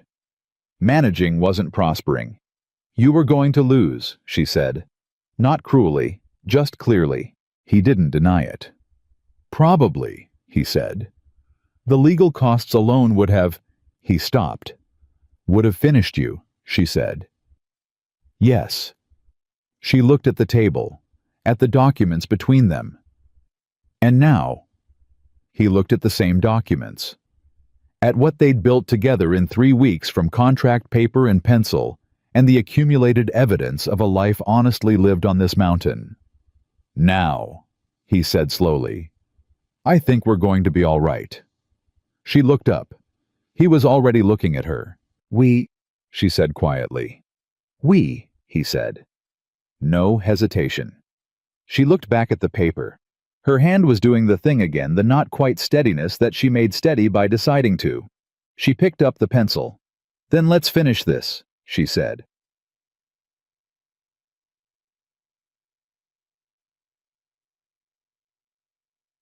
The twist came on day 23.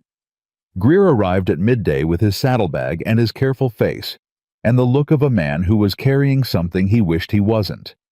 He had made it to Missoula. He had found the buyer. He had sold the early harvest at the reduced summer price, which was exactly what they'd planned, and the cash was in the saddlebag, which was good.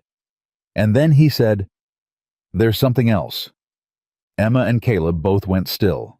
The buyer in Missoula, Greer said. He knows the fur market, knows who's moving what and from where. He set his cup down. He told me that Finch has already pre-sold Morgan's fall harvest. Forward contract, signed 3 weeks ago. The room went completely silent. He can't pre-sell what he doesn't own, Emma said. He pre-sold what he intends to own, Greer said. There's a buyer in St. Louis. Large operation. They've put money down on the expectation that Finch will control these lines by October. His voice was careful and flat.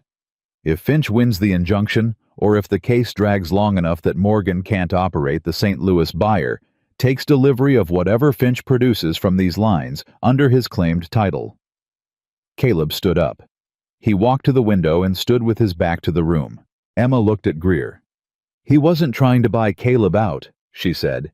He was never going to offer enough to buy him out. He's been planning to force him out. The injunction was always phase 2. What was phase 1? Greer asked. Emma thought about it. Felt the shape of it click into place the way the pieces always clicked when you stopped reacting and started thinking. The writer who came up with the meeting request, she said. It wasn't a proposal. It was a timeline check. He wanted to know how much Caleb knew and how worried he was. She looked at Greer. If Caleb had come down for the meeting, Finch would have known he was nervous. He would have accelerated. But Caleb didn't come down, Greer said. Because Emma sent the writer back, Caleb said from the window. He turned. His face was the particular controlled stillness of a man who was furious and not performing it. If you'd let me go down, you would have walked into a room where he had all the information and you had none, Emma said. And you would have reacted honestly, because that's who you are, and he would have used that. She held his eyes. I didn't know all of this 3 weeks ago, but I knew that meeting was a trap. He looked at her for a long moment. You knew, he said. I suspected, she corrected. There's a difference. Greer looked between them. So what do we do now? Emma picked up the written record they'd completed 2 days ago. Set it in front of Greer. You're going to Helena, she said. Not just to respond to the injunction. You're going to file a counterclaim. Interference with lawful commercial operation. Documented sabotage of trap sets.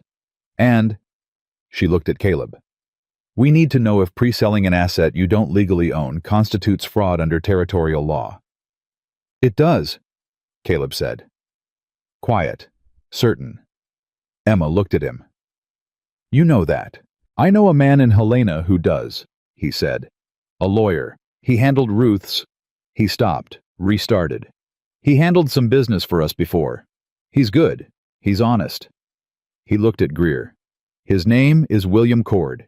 He's on Main Street in Helena. Tell him it's Morgan. He'll see you. Greer picked up the documents. This is going to cost.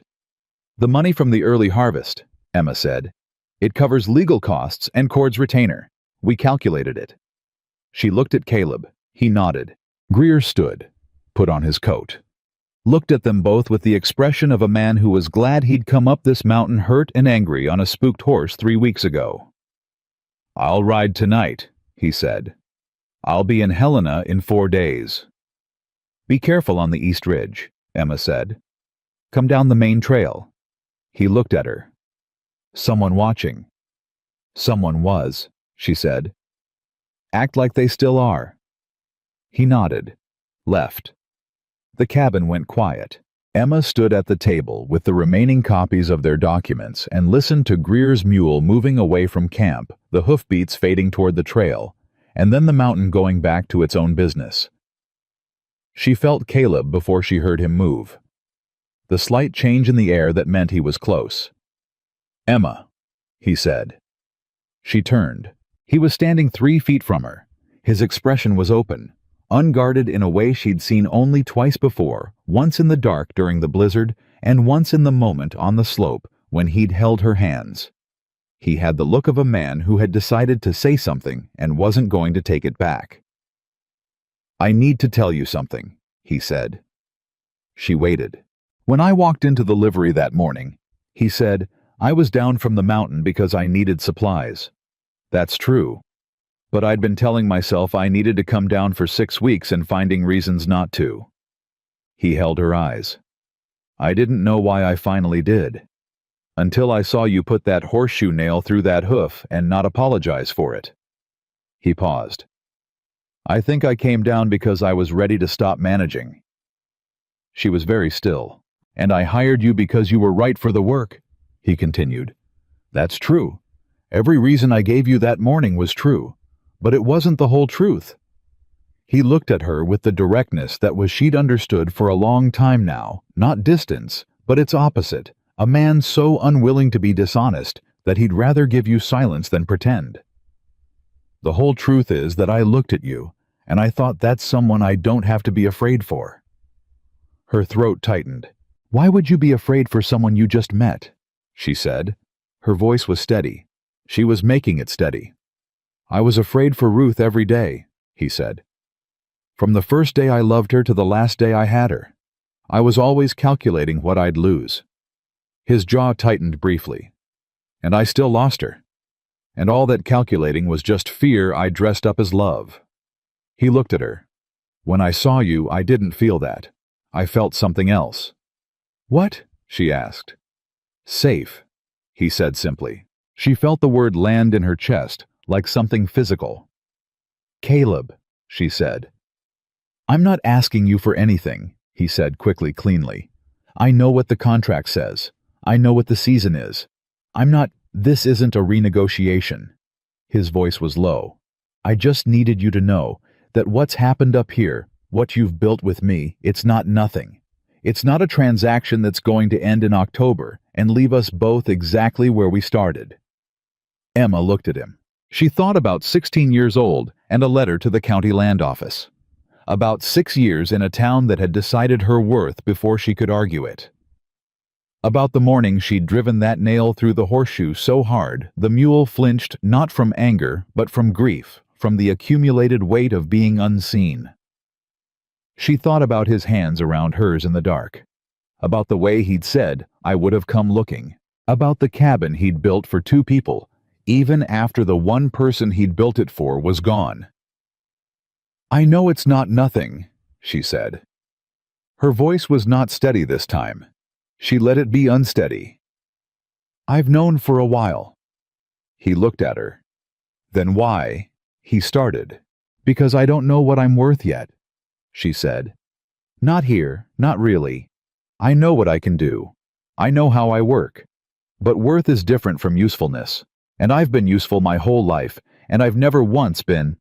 She stopped, restarted. I need to know that what I feel up here is real, and not just relief. Not just someone finally seeing me and me mistaking that for something more. He was quiet for a long moment. That's a fair thing to need to know, he said. I'm not saying no, she said quickly, and she felt her face do something she couldn't entirely control. I'm saying give me the rest of the season. He looked at her steadily. Emma Carter, he said, I have been waiting for you my whole life without knowing what I was waiting for. He said it the same way he said everything plainly without performance. I can wait until October. She felt the tears come, and she didn't hide them, because she had stopped hiding things up here, had left that habit somewhere below the tree line. She blinked them back, but she didn't pretend they hadn't been there. All right, she said. All right, he said. He stepped back to his side of the room, which she understood was a gift, the space to feel what she was feeling, without it being witnessed at close range by the person who'd caused it. She appreciated that more than she could have said. She turned back to the table, picked up the papers.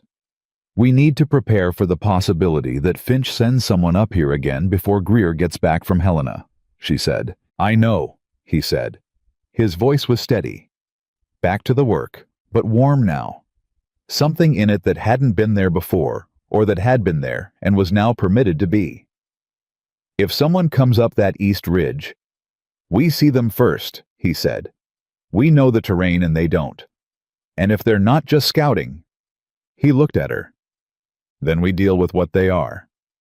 He moved to the shelf and checked the rifle, but together. She looked at the rifle, then at him. Together, she agreed. Outside, the mountain settled back into its summer self after the wrong season storm, the snow already beginning to retreat under the July sun that had returned hard and clear and unambiguous. The trap lines needed checking. The supply situation needed managing. The legal battle they'd built together on pencil and paper and sheer refusal to be moved was now in Greer's saddlebag headed toward Helena. They had done everything they could with what they had. That was all you ever could do. Emma understood that better than most. She picked up her coat. "I'll do the East Line," she said. "See how many sets are actually compromised." "I'll take North," he said. "Check in at midday."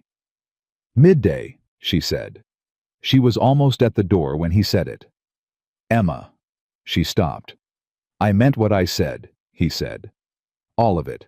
She stood in the doorway with the mountain laid out in front of her, and the morning light coming in around her, and the life she'd always deserved finally feeling like something with an address. "I know you did," she said. "That's why I need until October." She walked out. Behind her, she heard him move not toward her. Just the ordinary sounds of a man resuming his work. The sounds of someone who had said what he needed to say, and was content to let it sit. It was, she thought, as she walked toward the East Line with her hands in her pockets and her face in the sun, the most romantic thing she'd ever experienced. Not the words. The restraint. The patient, undemanding certainty of a man who had finally stopped being afraid and started simply waiting. For her. Greer came back on the 9th day. Emma heard his mule on the trail before Caleb did. She always heard the animals first, that particular attunement that years of work had built into her, the way weather built itself into mountain rock. And she was already at the corral fence when he came through the tree line.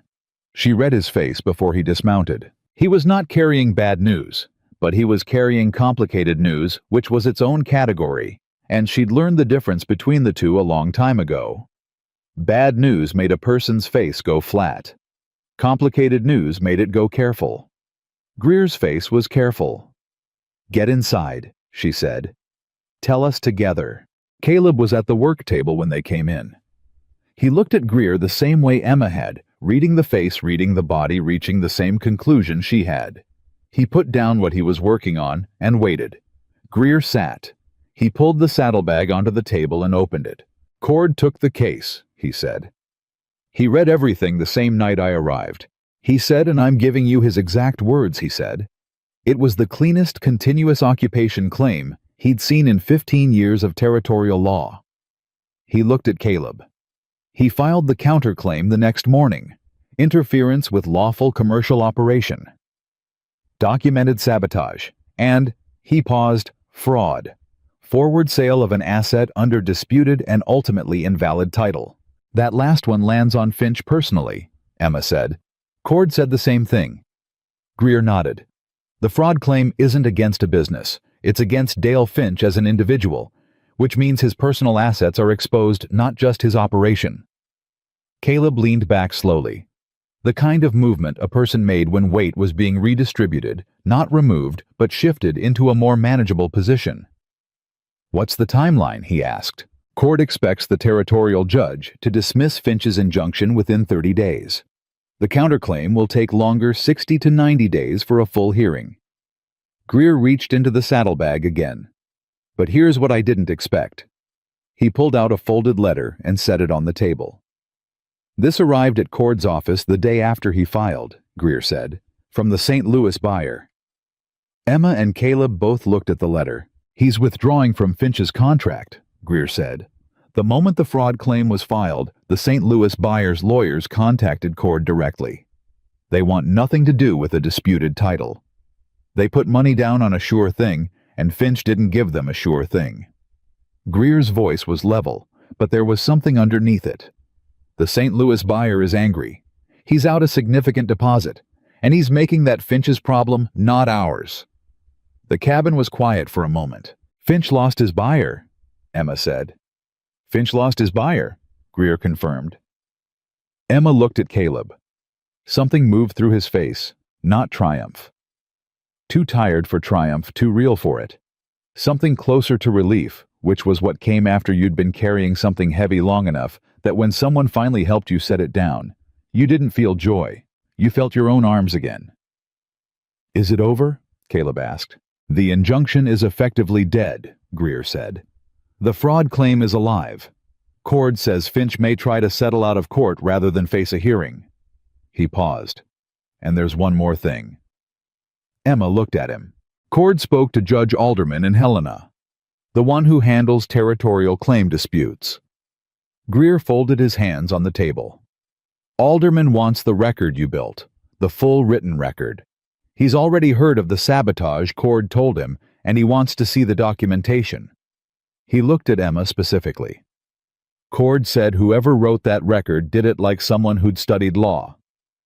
I studied survival, Emma said. It's the same discipline. Greer almost smiled. Cord said to tell you, and again his exact words, that if you ever want to read law formally, he'd sponsor your application himself. The silence that followed was a different kind of silence from any they'd had in the cabin before. Not the silence of tension or exhaustion or the mountain pressing in. The silence of something opening. Emma looked at the table. She felt Caleb looking at her. She didn't look back at him yet. She wasn't ready for what she'd see in his face because she knew what it would be, and she wasn't sure she could hold herself together through it cleanly. Tell Cord we're grateful, she said, and we'll be in touch about the fraud hearing. Greer stayed the night. They fed him well. Emma had brought down 2 grouse that morning, the first time she'd hunted on the mountain, an impulse she hadn't examined too carefully. And the 3 of them sat around the stove after supper and talked about nothing particularly important, which was its own kind of recovery after weeks of everything being important. Greer left at first light. Emma stood at the corral fence and watched him go. Caleb came and stood beside her, not close enough to touch, just beside her. Present. Cord's offer, he said. Don't, she said. I'm not pushing, he said. I just want to say it's real, if that's something you want. She looked at the trail where Greer had gone. I've wanted to read law since I was 16, and I wrote that letter to the county land office, she said. I've wanted it the same way I've wanted things I understood I couldn't have. And now, he said. She was quiet. Now I don't know what I can't have anymore, she said. And that's... She stopped. That's a harder thing to manage than certainty was. He was quiet for a moment beside her. Good hard or bad hard? He asked. She looked at him sideways. Good, she said. He nodded, looked at the mountain. We've got the north line to run today. I know, she said. And the black mule needs her rear hooves looked at. I know that too. All right then, he said. He pushed off from the fence. Ready when you are.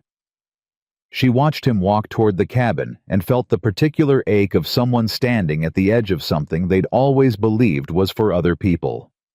She pushed off the fence and followed him.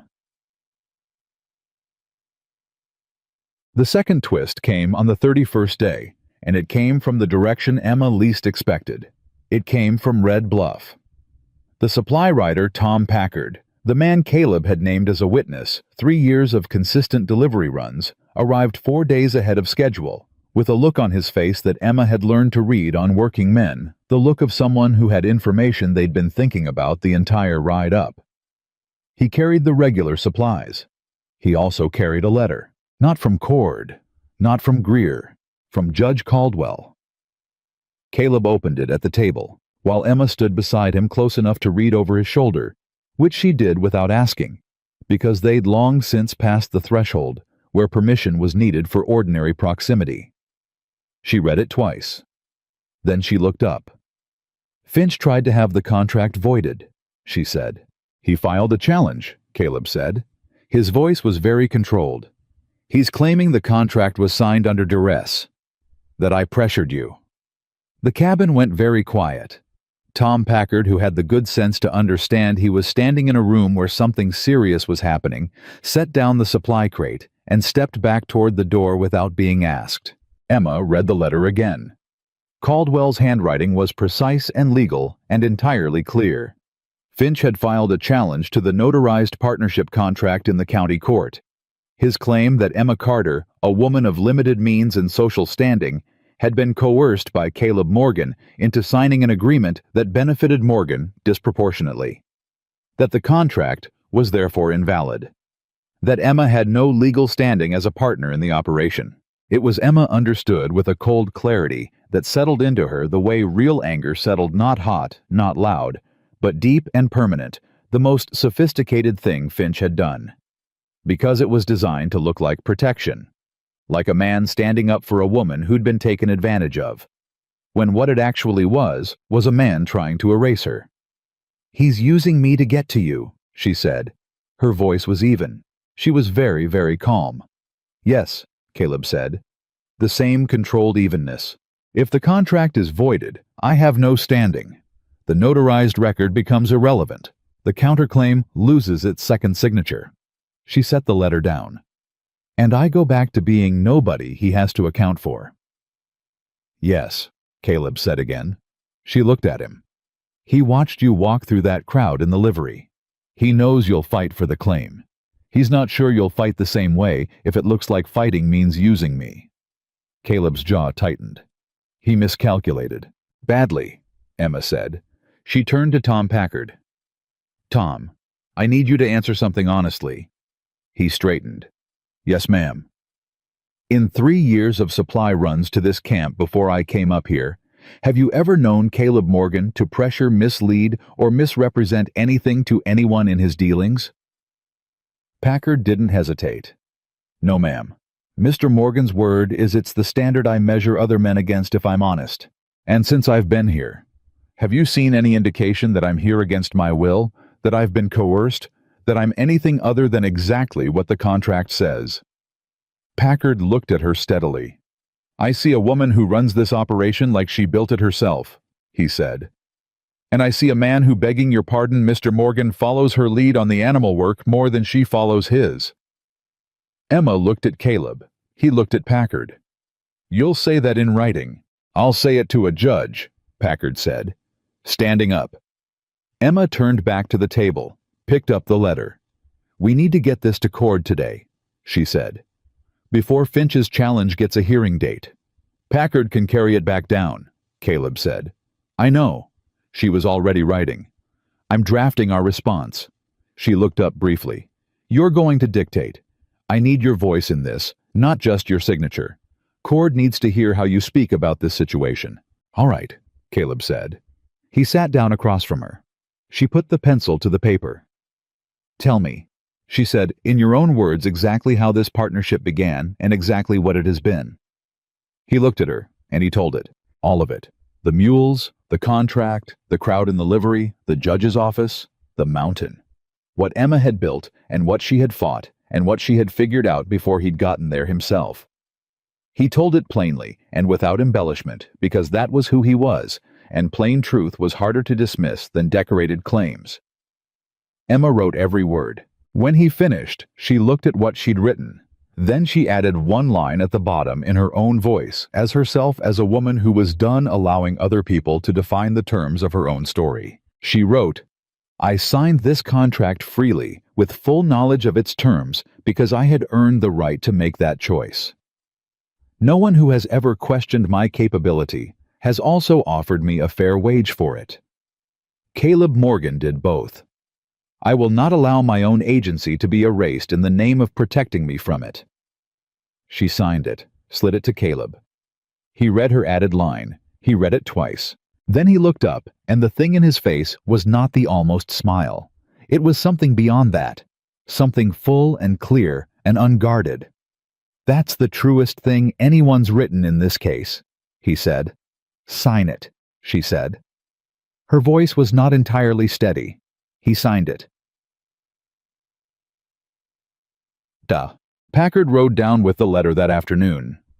They watched him go from the corral fence the same way they'd watched Greer go, and the mountain received the silence of his departure, the way it received everything without ceremony. Emma's hands were in her pockets.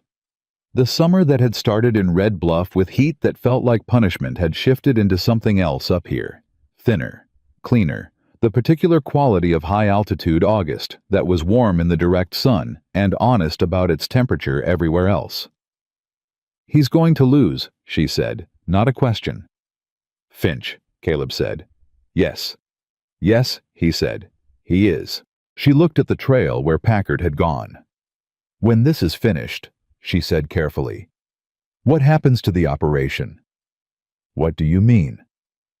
The legal battle. When it resolves. When the injunction is dead and the fraud claim settles and the contract challenge fails. She kept her eyes on the trail. What does the operation look like then? He was quiet for a moment. That depends, he said. On what? On what you decide in October, he said. She turned and looked at him. He was looking at her with the same directness he'd used when he told her he'd been waiting his whole life without knowing what for. The same absence of performance, just a man standing in the plain truth of what he felt offering it without condition. I haven't decided yet, she said. I know, he said. I'm not going to decide yet. I know that too, he said. She looked at him for a long moment. You're not afraid, she said. That I won't. I'm not afraid of much anymore, he said. The same words he'd said by the fire in the first week, but different now. Not admission of damage, declaration of something else. And I've never been afraid of you. Why not? She said quietly. Because you're not something that happens to a person, he said. You're someone who decides. He looked at her steadily. And whatever you decide, it'll be right, because it'll be yours. She felt the tears again. Let them come to the edge and held them there. That might be, she said, the best thing anyone has ever said to me. I mean it, he said. I know you do, she said. That's what makes it the best thing.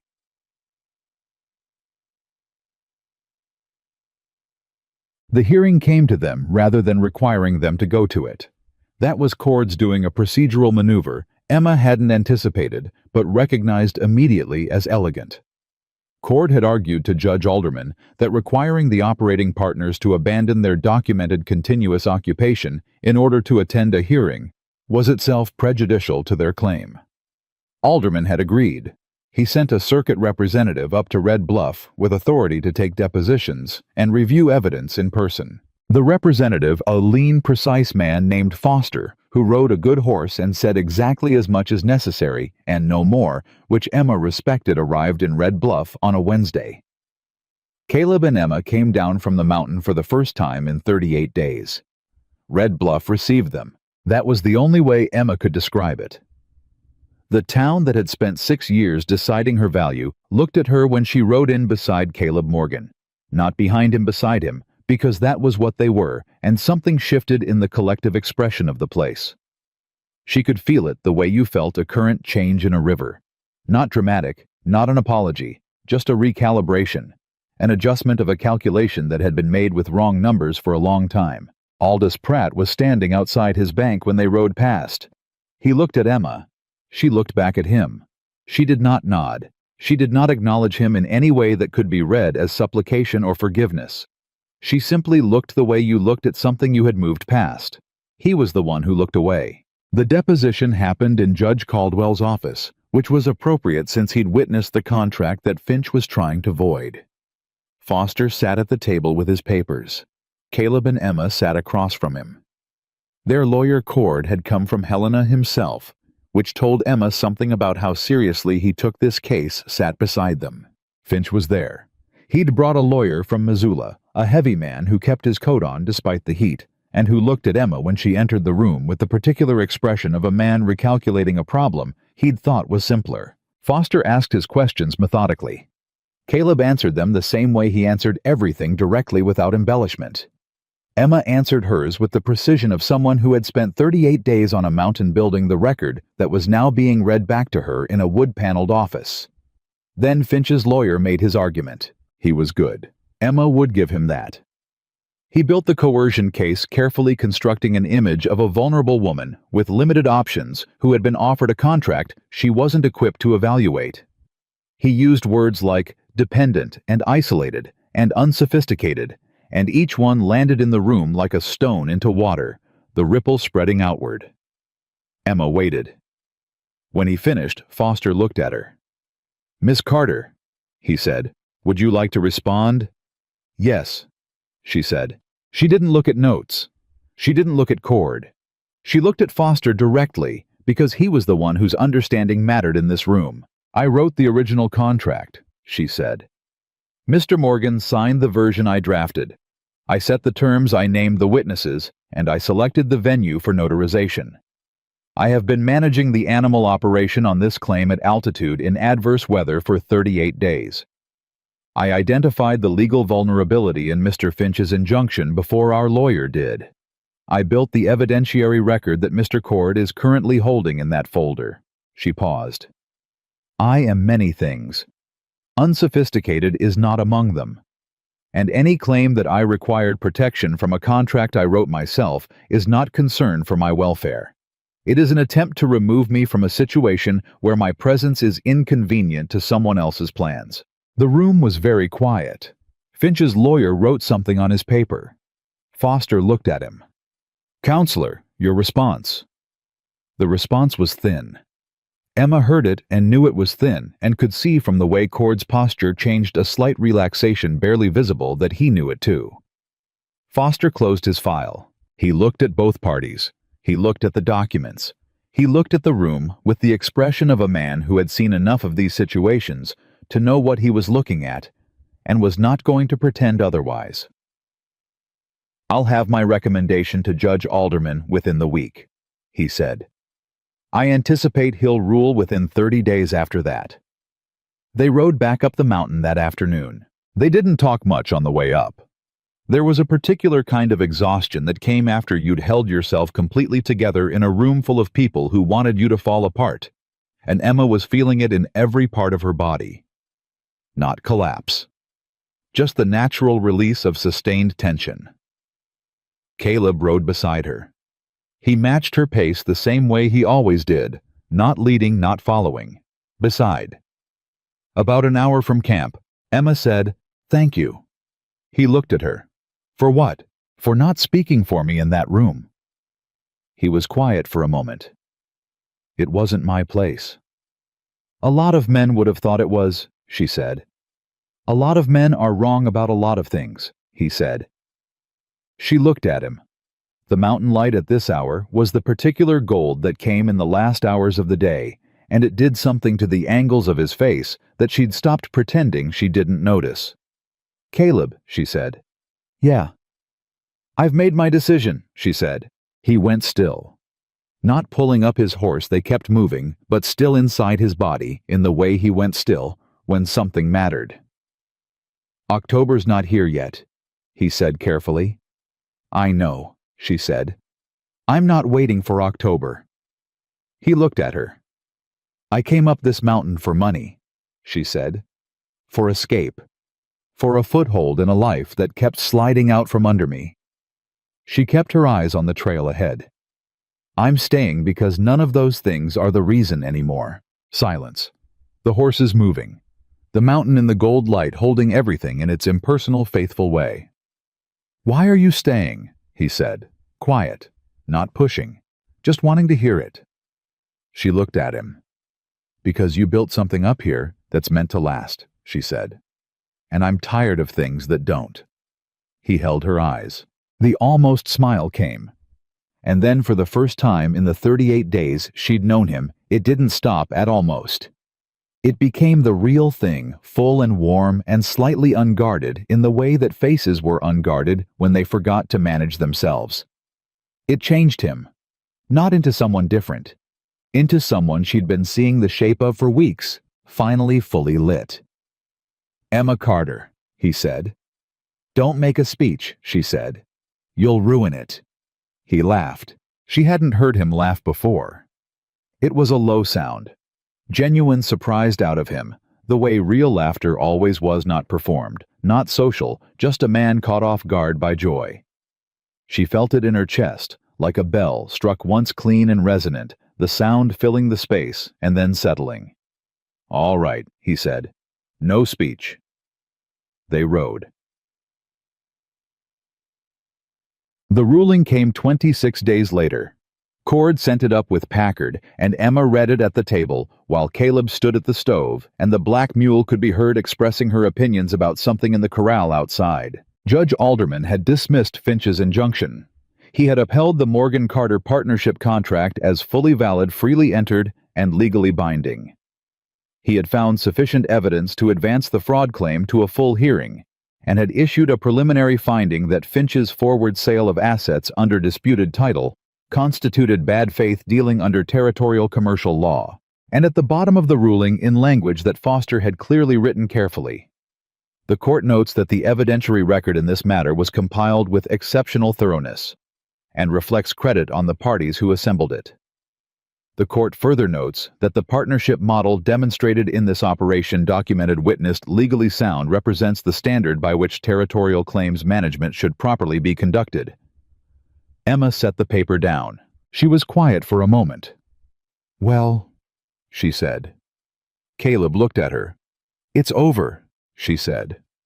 "The injunction's over," he said. "The fraud hearing's still coming." "Finch will settle," she said. "Before the hearing. His lawyer knows what Cord has. He'll settle." "You're sure? He forward sold assets he didn't own to a buyer who's already turned against him. His business reputation is gone regardless of the hearing outcome. Settling limits his personal financial exposure." She looked at the ruling. "He'll settle. Cord should push for a public admission." "You think Cord will get that?" "I think Cord is very good," she said. "And I think I'm going to write him a letter this week, outlining the argument for it." Caleb looked at her. "Cord's going to want to hire you," he said. "He already offered," she said. "Greer told me. Sponsored application to read law." And she looked at the ruling. At her name beside Caleb's in the court's language, the Morgan-Carter partnership. Not Miss Carter, not the woman Morgan brought up from Red Bluff. The partnership. Two names, equal weight, equal standing. "And I'm thinking," she said.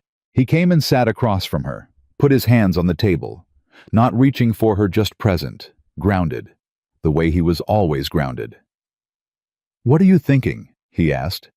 She looked at him, really looked at him, at the man who had walked through a crowd without performing it, who had held her hands in the dark without asking for anything in return, who had built a cabin for two people and waited and said, "Whatever you decide will be right, because it will be yours." "I'm thinking," she said slowly, "that a woman who reads law and runs a mountain operation with a documented legal partnership is a harder target than either one alone." He was very still. "I'm thinking," she continued, "that Cord is in Helena and the mountain is here, and I'm not willing to choose between them." "You don't have to," he said. His voice was low. "I know," she said. "Helena's 4 days' ride," he said. "Court season is winter months mostly. The mountain's quiet in winter." "I know that too," she said. "Emma." She looked at him. "What are you actually saying?" he said. She took a breath. "I'm saying," she said, "that I built something up here that I'm not leaving. And I'm saying that reading law is something I'm going to do. And I'm saying—" She stopped, steadied herself. "I'm saying that the man who told me he'd been waiting his whole life without knowing what for, I'd like him to stop waiting." Caleb looked at her across the table. The mountain outside was going about its September business. The aspens turning the air, sharpening the animals, beginning the slow preparation for what was coming. The season was ending. Another was beginning. The mountain made no distinction between them. It simply continued as it always had, holding what was built on it with the same faithful indifference it had always offered. Caleb reached across the table and put his hand over hers. She turned her hand over and held it. "I'm not a man who has much to offer in the ordinary way," he said. "I know," she said. "I don't want the ordinary way." "I have a mountain," he said, "and a cabin that was built to last, and a legal claim that's about to be the cleanest title in the Bitterroots." He looked at her hand in his. "And whatever I have, it's yours. Equal, same as the contract." "Better than the contract," she said. "Better than the contract," he agreed. She looked at their hands on the table, at the scar on her left palm from the wire fence she'd held at 14. At his hands that had built this cabin run these lines and held hers in the dark without asking for anything. "There's one condition," she said. He looked up. "We write it down," she said. "Properly. Witnessed. Notarized." He stared at her for exactly 1 second. Then he laughed again, that same low, genuine, bell-struck sound that she'd been carrying in her chest since the first time she heard it on the trail. "Yes, ma'am," he said. She looked at him. At this man who had come down from a mountain because the quiet had gotten too quiet, who had walked through a crowd, not because he was brave, but because he was simply decided who had offered her a contract and kept it, and meant everything he'd said, and said only what he meant. Who had looked at her, not past her, not through her, not at the idea of her, but at her exactly as she was, and called it enough. Called it more than enough. Called it the thing he'd been waiting for. Emma Carter had driven a nail through a horseshoe on a July morning, and not apologized because she had stopped apologizing for the force of what she was. She had signed her name on a contract she wrote herself. She had gone up a mountain that wasn't hers, and made herself essential to it. She had fought a legal battle with a pencil and a clear mind, and the accumulated evidence of a life honestly lived. She had stood in a room full of men who wanted to define her, and refused plainly, and without performance to be defined. She had done all of that before she understood what she was building toward. She understood now. The hand in hers was warm and certain and not going anywhere. Neither was she. Emma Carter had come to this mountain with a contract and a reputation that a small town had decided for her, and she was leaving that version of herself somewhere below the tree line where it belonged, because the woman sitting at this table had a different name. Now, not a lesser name, not a borrowed one, but a chosen one, added to her own equal weight, equal standing. The Morgan Carter Partnership. Documented. Witnessed. Built to last. Just like the cabin.